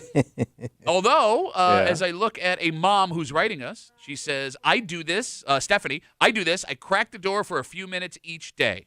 Well, that's not really burping. That's cracking. Oh, wait. There's You a crack in difference? the house. There's a difference between a burping and a cracking? Oh, yeah. Cracking and a burping. Burping and a cracking. She's a mom. She goes on to say, could be why my RG&E bill is $400. Holy Christ. Ooh, yes, Stephanie. I'd stop doing God that. damn. Stop doing that, Stephanie. I wonder where my wife would come down on this, because she is apt to fall for, like, Try it. yeah, like these mom hacks. Like, she'll give it a shot, but she also despises being cold. So I Yeah. wonder where her brain is. Like, do I want to be European or do I want to be warm? Well, the only reason you would do it, like, is if your house smells like something. Like if you cook fish or something that really stank. Yeah. Like, you would open up the house to get rid of that odor quickly. That'd be the only reason you'd do it. But here's the thing. If you do that on a regular basis, you don't even notice the smell anyway. Oh. You know what I'm saying? It becomes just part of you. Yeah. Have you ever been to somebody's house, though, where you kind of wish they would do that? Oh, Like, yeah. it's kind of too warm in there, and they maybe burn a couple too many candles, so you just get, like, a strong, like, scent of whatever they got pumping through their house. Sure, And it's just like, sure. oh, my God, I could use some fresh air. Sure, yeah. What am I going to do? Tell them to open up all the doors and windows? No. but- It is weird when you work with that person. Yeah. And, they got like that You can smell their house on them. No, but when you go to their house, it Yeah. all makes sense. Oh, yeah. Like, oh, Yeah. God damn. And it's not a bad smell. It's just No, an but it's- overwhelming smell. But it's their scent. Yeah. Like, when they're here. yeah. Ah, so-and-so's here. 100%. Yeah. Like, those, maybe they could use a house burping. Can I share with you guys something? Yeah, please do. The moment I knew that I wasn't my parents, it was like one of the Well, you greatest. paid the bills. So I remember as a kid, Yeah. our house, I've described my house before, but I would go to other kids' houses and it would smell nice. Yeah. Yeah. It smelled fresh and Pleasant. clean. You know what I mean? Yeah. Like, and I always like, that's what rich smells like to me. And I remember one day, my wife had a week off from work, Yeah. and I had walked in the house from work, and I smelled my house, and it smelled like one of my friends' houses when I was a kid. And that was the moment I was like, oh my God, we did it. Well, because you flushed the toilet. No, that's like, does anyone else have that experience where, Oh, like, yeah. you walked into your own house and it smelled like a nice house, and you were like, we did it. We're Yeah, adults now. we accomplished it. We have done it, ladies and Fresh gentlemen. air. We broke the cycle. So burp that house, baby. Or don't. I don't care. It's Yeah. your own house. Who gives a crap? Let's take a break. All right. This blew up big time about a decade ago. What's that? I'm going to tell you what that is. And it's something that you're frustrated with and enjoy at the same time, because you're a gatekeeper for things, right? Yeah. But you're also that guy that likes to walk around with this in your hand because you think it makes you look cooler than people with other drinks. All of a sudden, this drink that was on fire, with men especially, is going away. At But- least the demand is going They away. didn't know why? No. That's what we have to get into. Okay. But the big problem is the nature of this drink. The supply won't go away. In fact, there will be years now where this supply exists, despite the fact that it seems fewer people want it. But we keep making it? I'll explain All right. next here in the break room on CMF.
all of a sudden, this drink was everywhere again. Ooh. No longer was it relegated to the mixed drinks that it had lived in for years. Yeah. People, men especially, were drinking it straight, and they wanted to talk all about it Like men. all the time. Yep.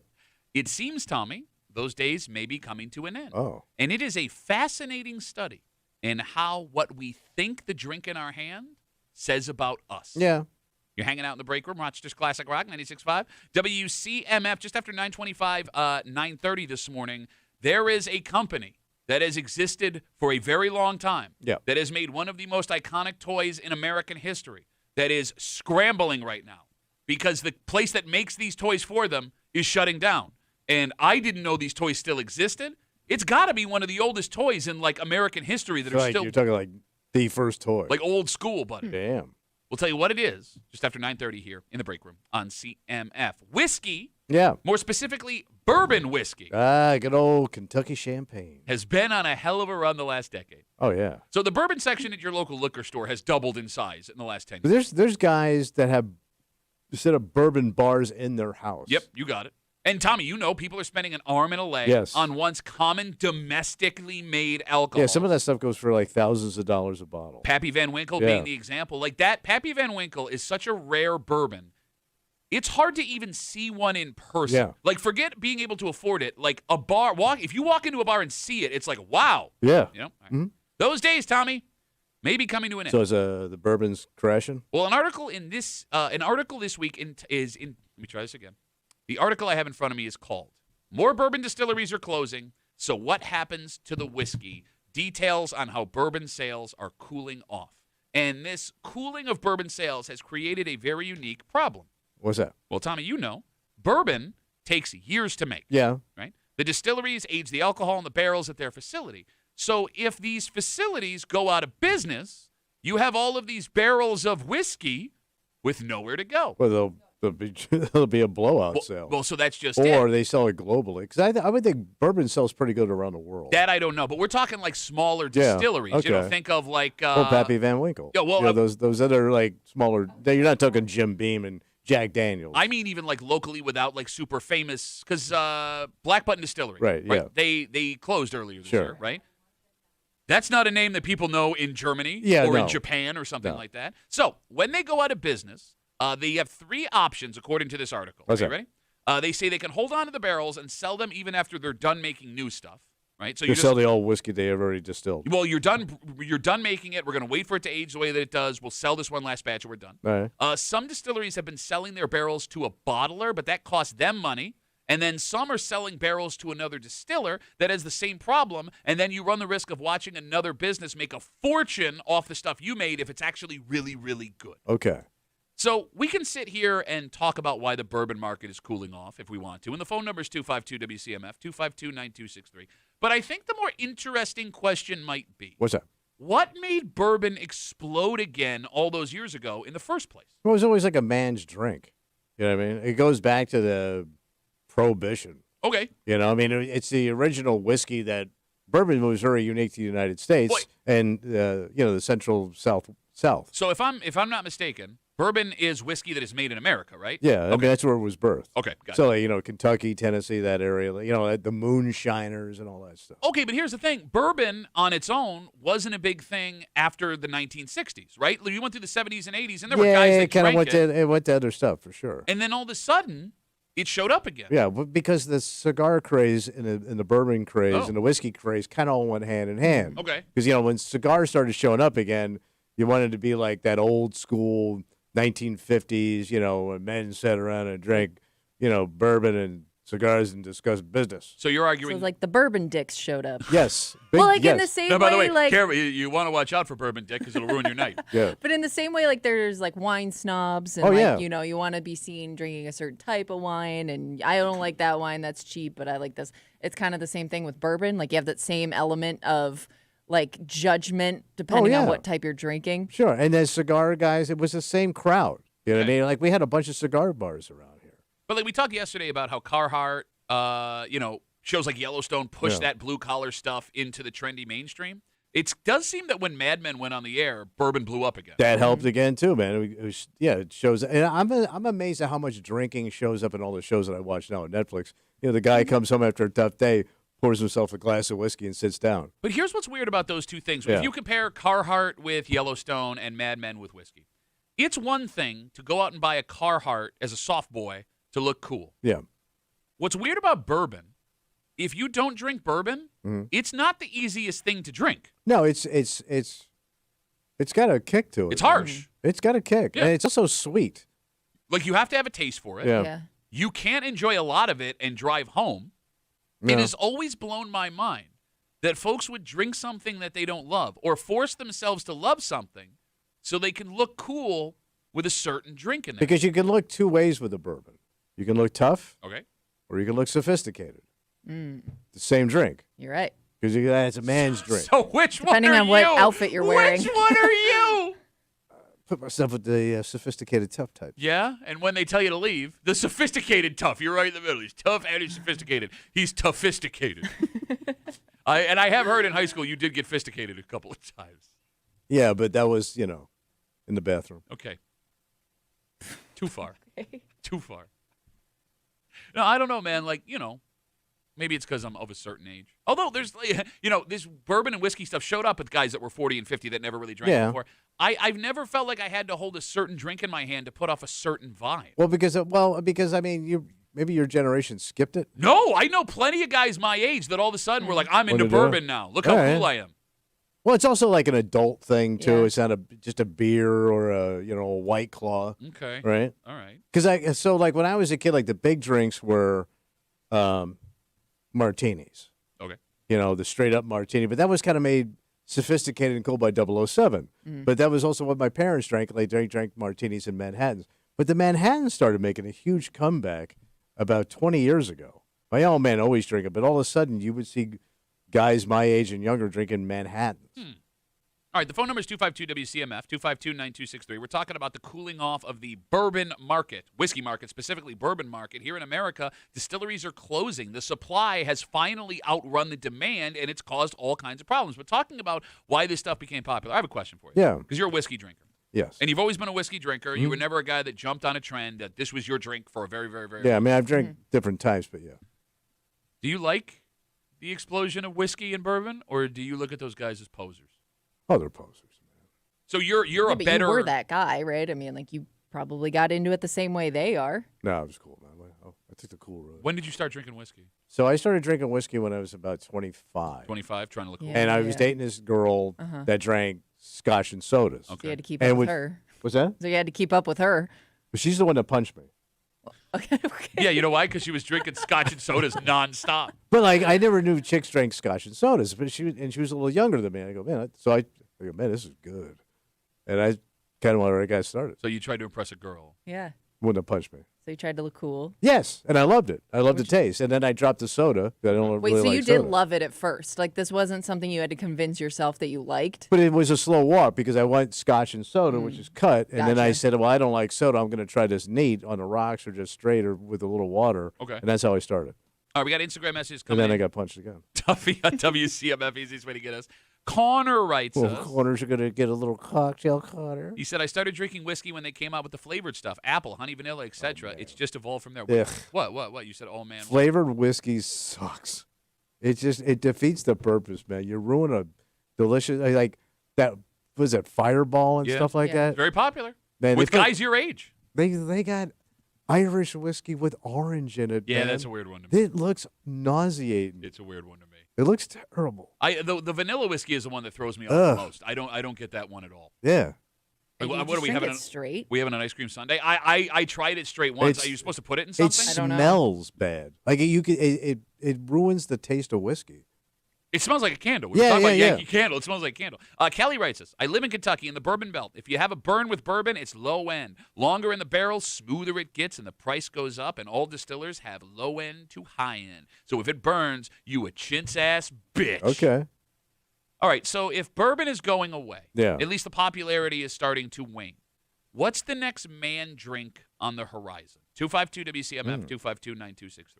It's most likely something from the past because these things are cyclical.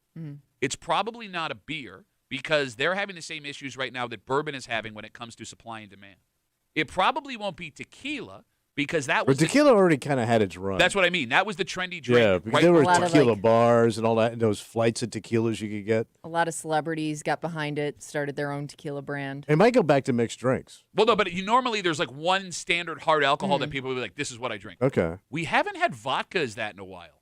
Well, vodka is kind of a weird alcohol because it's more of it goes with everything. I don't there's- know a lot of people you that. can just mix it because it doesn't really have a flavor. Yeah, do you know a lot of people that just drink vodka on its own? I don't, but I didn't know a lot of people that drank straight whiskey I on know their own. But you one can drink a guy. vodka alone, which is almost drinking a martini if you drink it straight. But usually people put vermouth Yeah. in it. But you could probably just drink it alone.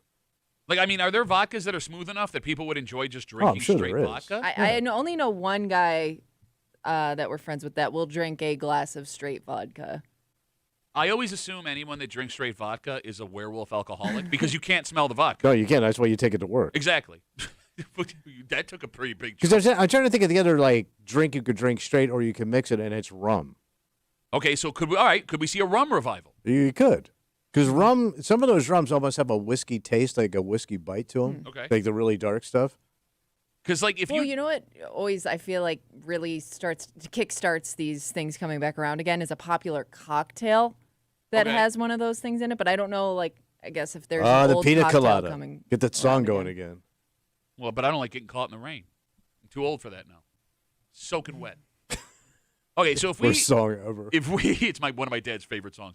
If Like we I said, worst song ever. Worst dad ever. if we do vodka side by side with rum, which one would become the next one? You know, a lot of Well, rum's a fun drink. It It kind of is. goes with going to the beach Yeah. and hanging out. but it's and also hard the to sun. look like a tough guy Yeah. drinking Kind straight of a time rum. and place drink. Yeah. You know But what it's I'm a saying? fun drink. It's a Yeah. happy time, But but like, maybe not a tough time. But here's the thing: like you brought up the martini, that sounds like a sissy drink, but 007 drank it, so you Yeah. could look tough And and then, drink by a the way, martini. martinis are super strong. man. Understood, but women can also drink martinis. Yeah. You bring up whiskey, you think of madmen, you think of cowboys, you think of guys in Carhartt jackets on ranchers. I can't think of a single tough person outside of a pirate that's going to drink straight rum. Yeah, I mean, it's a Jimmy Buffett What drink. Exactly. It's a Kenny Chesney. Yeah. Chesney, And that guy's not tough. He's pretty built. Yeah, but he's wearing like Abercrombie cut-off T-shirts. Brother's got some pipes. No shoe, no shirt. Is that him? No sir. I know a lot of women right now that are really into gin drinks. Okay. Like gin mixed drinks. So I don't know if Yeah, but that's those like are a tramps. trend or if that's just like. Gin tramp.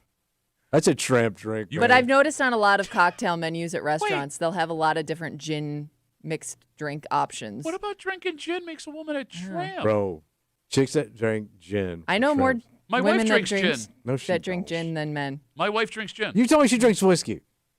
She will. All right, hold on one sec. I gotta text my wife. Hey, honey, when did you become a tramp? I just found out that only tramps drink gin. Love you. She's one of the good ones. Tommy called you a tramp. You can't drink straight gin. I love gin. You Mm. can't drink straight gin.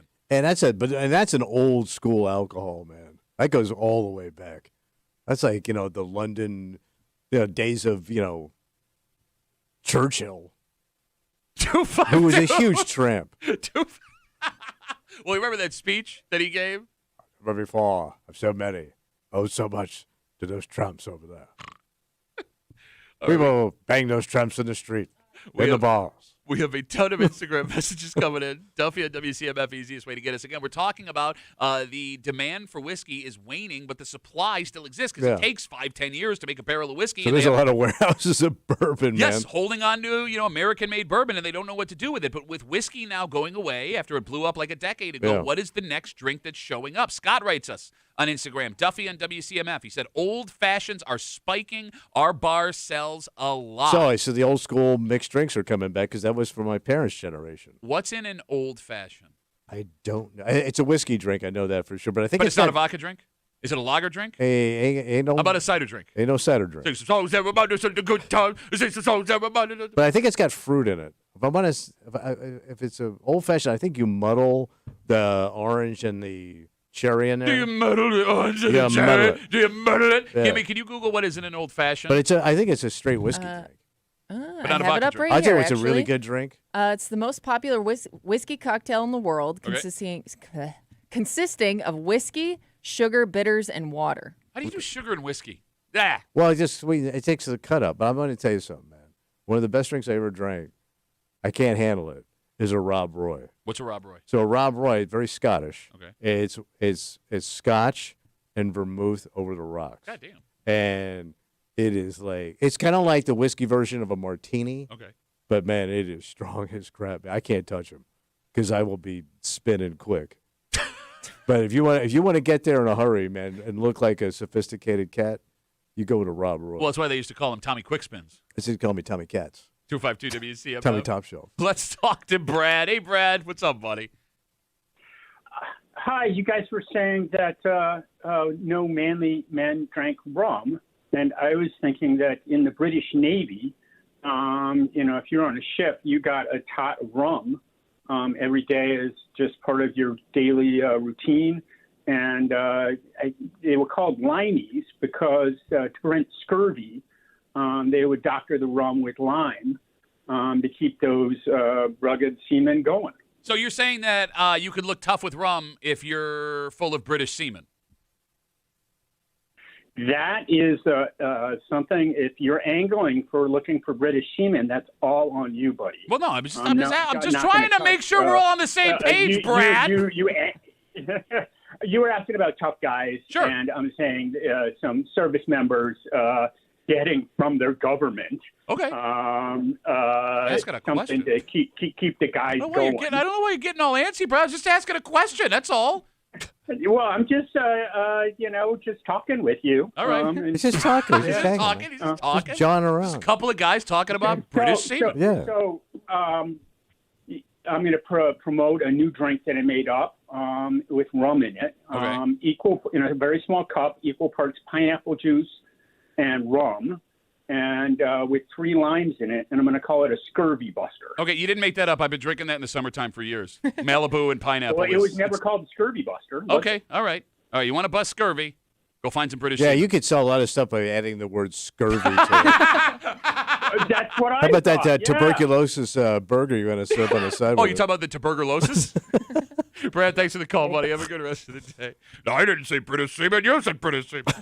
He said British semen. We were talking about drinking vodka straight. Yeah. Right? Let's see. I've never seen that. Angel writes us, straight on the rocks, Stoli with a lime. Okay. I think that's what my friend drinks. when he Stoli goes with a lime? drinks it. All Yeah. right. So here's the thing. Like, as we talk about, pop culture plays a major factor in what drinks are popular. We talked about Mad Men. We talked about Yellowstone. Yeah. Things are not good with Russia right now. And Russia is strictly a vodka. I mean, vodka comes from Russia. They're known for. So what, is it cheap right now to buy? No, the point I'm making is I don't know with everything going on how vodka could become popular when the place you get it from is not friendly. Well, they do. Well, no, because I some think American Tito's is now brands. made in Texas. Okay. Yeah. All right. At Austin, so maybe there's other places making it now. And actually, I think France also makes. France makes vodka? Yes. Grey Goose, is that French? Yes. Okay. Yeah, it's got the French flag in the You know, it could. People could start drinking some of them like heavy duty like liqueurs that like knock you right on your ass. Like what? Like what? Well, the Greeks got one. It's called ouzo, Oh, I've heard of Ouzo. and it's 151. And it tastes like the nastiest licorice you've ever put in your mouth. But goddamn, man, it will. Again, it's fuel. All right, you bring up Ouzo and licorice. You know what we haven't seen in a long time that is definitely a man drink? What? Jägermeister. Oh, okay, Jaeger bombs. Yeah. Well, I'm not even talking Jaeger bomb. Like if we're No, talking, I know. But here's the great thing: I when know you throw space. that up, your breath smells awesome. but like if we're talking about like traditional American masculinity, like Lemmy drank Jaeger, Metallica drank Jaeger. Yeah. Like I mean, if we're going back to that 80s and 90s style like craziness, I had a bad Jägermeister problem. I've on never the road. seen anybody ask for it at the bar. But they used to have it right I know. there. They had like, the cooling yeah. machine. Yeah. And then the other one that was big for a while was Goldschlager. Yeah, ugh. That had flakes of Yeah. actual gold in the alcohol, and that's got to be good for you. Yeah. How does that work? I don't know. I don't know what it does to your insides. Bro, I mean, maybe the value of your body goes up for a little while. I don't know if I could ever drink Jägermeister ever again. Like when I was on the road. It's pretty harsh. Well, like you And remember. it's got that taste that just stays with you all night. You remember how hard it was to fall asleep after doing a show? Yeah. Right? So, like, it would be like 2 in the morning. The only way I could sleep, I was drinking like a bottle of Jägermeister, like the little Yikes. ones, a night in the That's hotel weird room. because the only way I could go to bed was watching your show. You were the Jaeger bomb of bombs. Jaeger bomb of bombs? You were almost Bomb. there. Jaeger You were bomb of almost bombs. there. I said Jaeger bomb of bombs. I heard what you said. It still sucks. As we talk about nostalgia here, I think everybody listening of a certain age had these toys in their house at one point. Hell, maybe not even of a certain age, right? These So toys, this is got to be old school. I kind of thought they've existed since the 1800s, but this may be one of those toys where. Have they been like passed down? Oh yeah, these Is that definitely a toy you get passed down? That does happen, but they're still making them. At least they were, because this company is scrambling. The factory that makes this toy all of a sudden has shut down production, and they are now looking for a place that can handle making this ancient toy. This also may be one of those toys where they made us think they were old. Oh. We'll find out together. Okay. Next, here in the break room on CMF.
This is bad news for kids.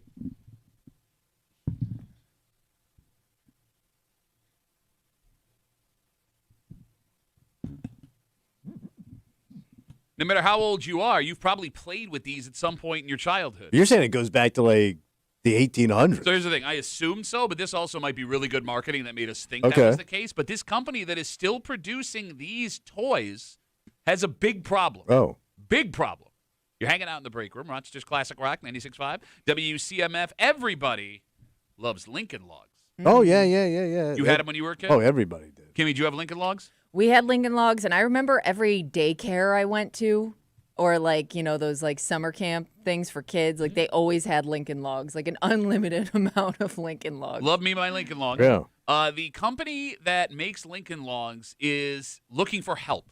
What happened? So the manufacturer, the place that actually makes the physical Lincoln Logs, is in Maine. And they've been American-made for the entire stretch of their lifetime. Really? Pretty impressive, right? Yeah. Well, They run out of the logs? the factory that makes them is closing. No. So it turns out their largest contract, this factory, was making plastic tips for cigars, and they lost that contract, so they can't stay in business. So this company, or the factory, is closing, leaving no place for the Lincoln Logs to be manufactured. So the company that makes Lincoln Logs can bring the production overseas, but they say that will cost consumers 10% more. Oh. And they want to avoid making them overseas because they're very proud of the fact that their toys have always American been made here in America. I know some bourbon boys that are looking for work. So they are desperately looking for factories somewhere in the United States that can produce these toys domestically still, so nothing changes for Lincoln Log fans in America. So I always assumed Lincoln Logs were over 100 years old. Kimmy? Yeah, I always thought they were kind of passed down because every generation had Lincoln Logs. Yeah, you're right. You never I have to don't buy really new know Lincoln where Logs. we got ours from, but I think they were like a hand-me-down toy. It was a base toy, like blocks. Yeah. You know what I mean? Well, no, it's not. No. But I mean, it's like a very base. It's a very simple thing. Well, yeah, but I wouldn't call it base. It is. Some You're base. dumbass kid from the 1800s could play with it Can you Google with no education. Can you Google when Lincoln Logs were first introduced? Because they're either 150 years old or they did a really good job marketing, making us think they're that old, and they came out Well, they like, got to be way out there, man. Because I mean, I think that goes back to like my parents. They're Lincoln dead. Logs were invented in 1916 okay. All right, we're close. it's over 100 by years. the son of Frank Lloyd Wright.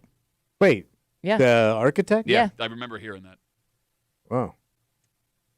Wow. Yep. Okay. All right. Well, you Then think they the launched was it- time have You're been older made. than Prohibition. Yeah. Well, yeah. That's what. That's all you had to do when they took liquor away Yeah. was make stuff with Lincoln Logs.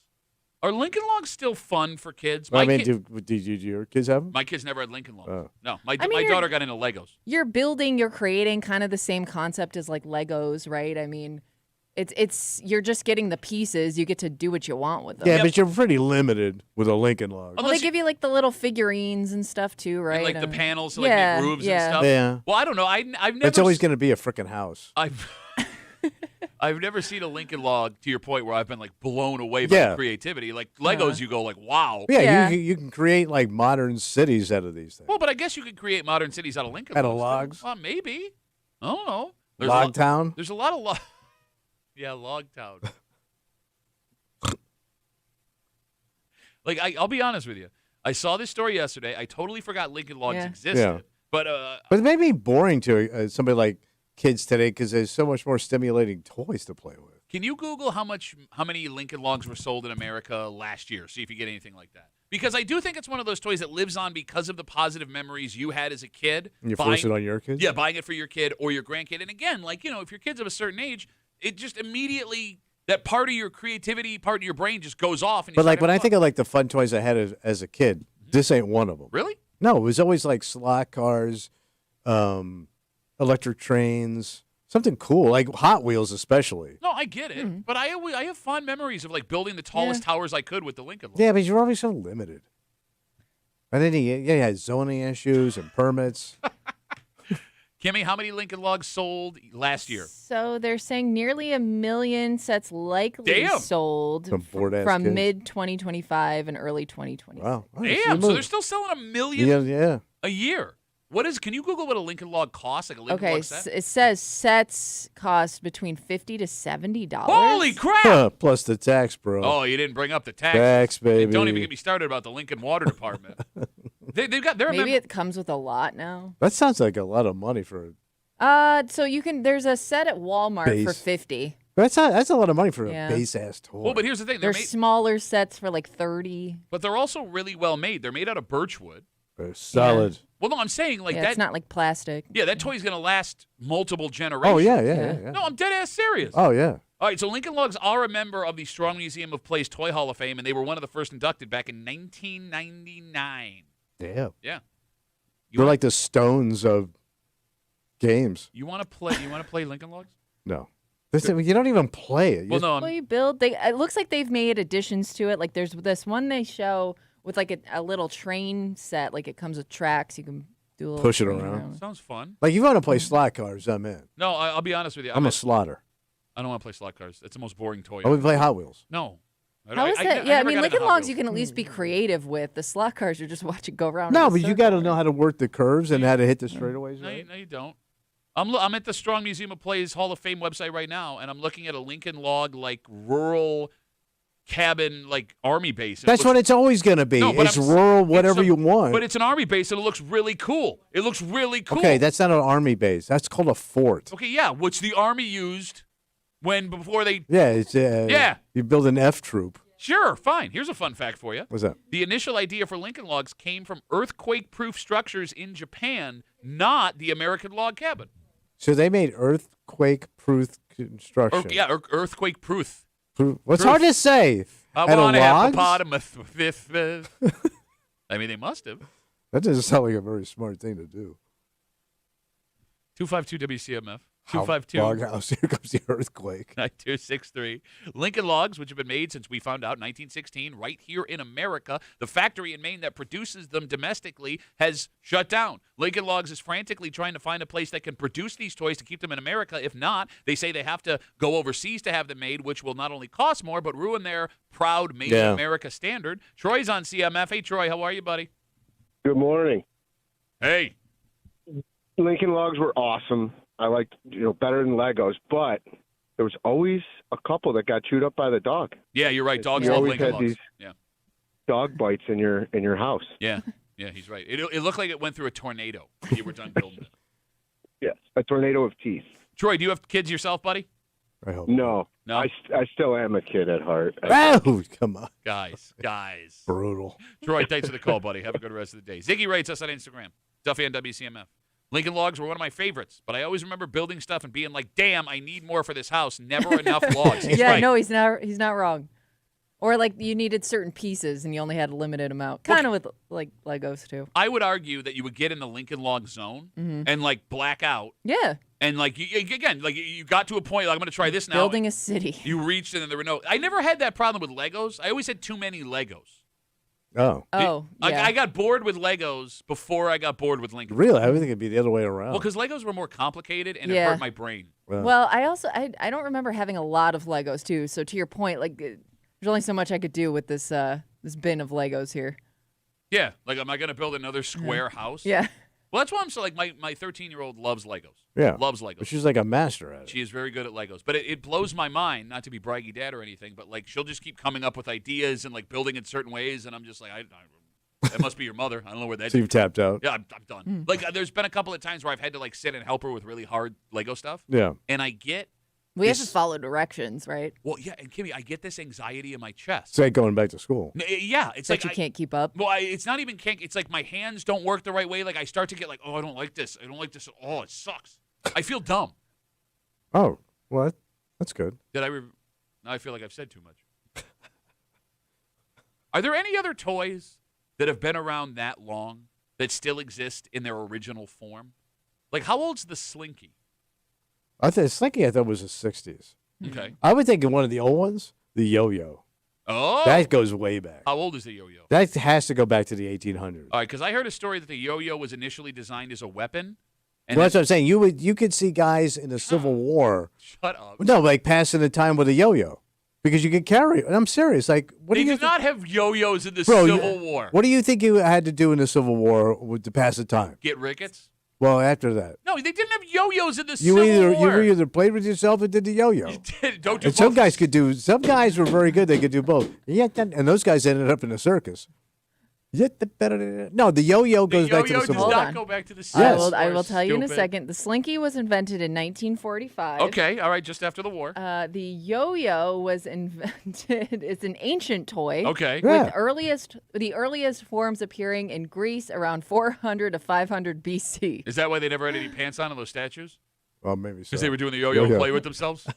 Miss Chudmuffin writes us, we were asking about, toys in their earliest forms. The hula hoop, still great for exercising at any age. Well, that's a 50s toy. Okay, but that had to be around before that, right? I don't think so. It's just a hoop. So it was also considered kind of vulgar at first when it came out. Like they didn't like people doing it because they thought it looked like you were doing like sexual stuff. In 1957. Wait, the hula hoop's only been around since Yeah, 1950? 'cause The I- modern plastic hula hoop. So Whammo came out with that and the Shut frisbee. up, old man. Whammo, let's talk about Whammo. Remember the frisbee? The frisbee is the same thing. The frisbee's got to be like 1950s.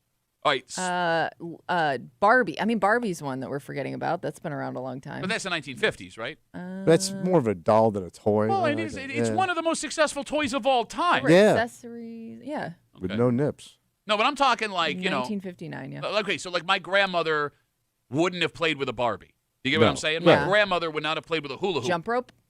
Well, that's just a rope. Yeah. No, but again, that's like an old school toy. When did they start marketing it, though? Spiritual Warefairs writes us on Instagram, Duffy on WCMF. This person claims the kazoo was made in Hamburg, New York. Is that true?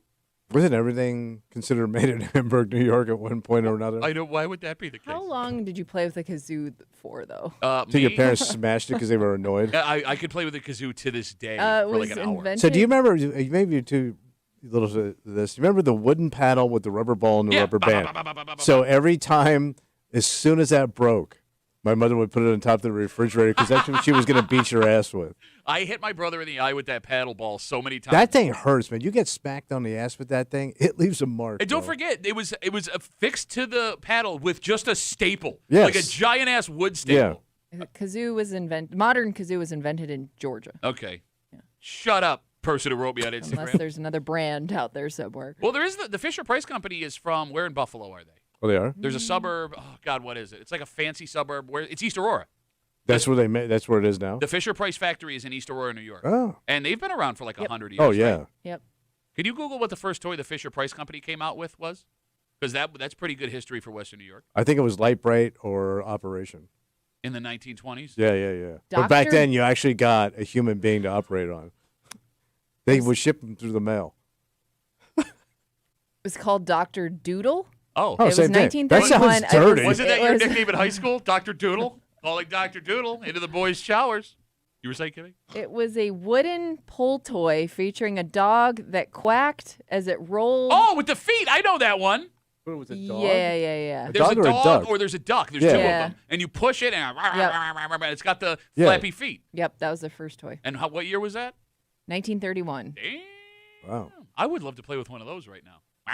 You just pull it. You push it, suck. stupid. I thought you pull it with a No, string. it's a stick. You push it. You're thinking of the dog. Oh. We come back, wrap it up, time over to tomorrow. Text to the break room on CMF.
Give me Rabbaroo. Adio. Thursday, Rabbaroo. For a Thursday Break Room CMF that makes tomorrow a Friday. You know what that means? Oh, we're going to get a little creepy, buddy. Yep, Creep Cap coming at you just after 7 o'clock, and I'm going to need you guys to back me up on this. Sure, I think got you, buddy. I think you're going to, because it's an argument that I've been having with my wife for almost a week now that she will not let go. Oh, your boys got you. Don't worry about it. Thank you, I appreciate that.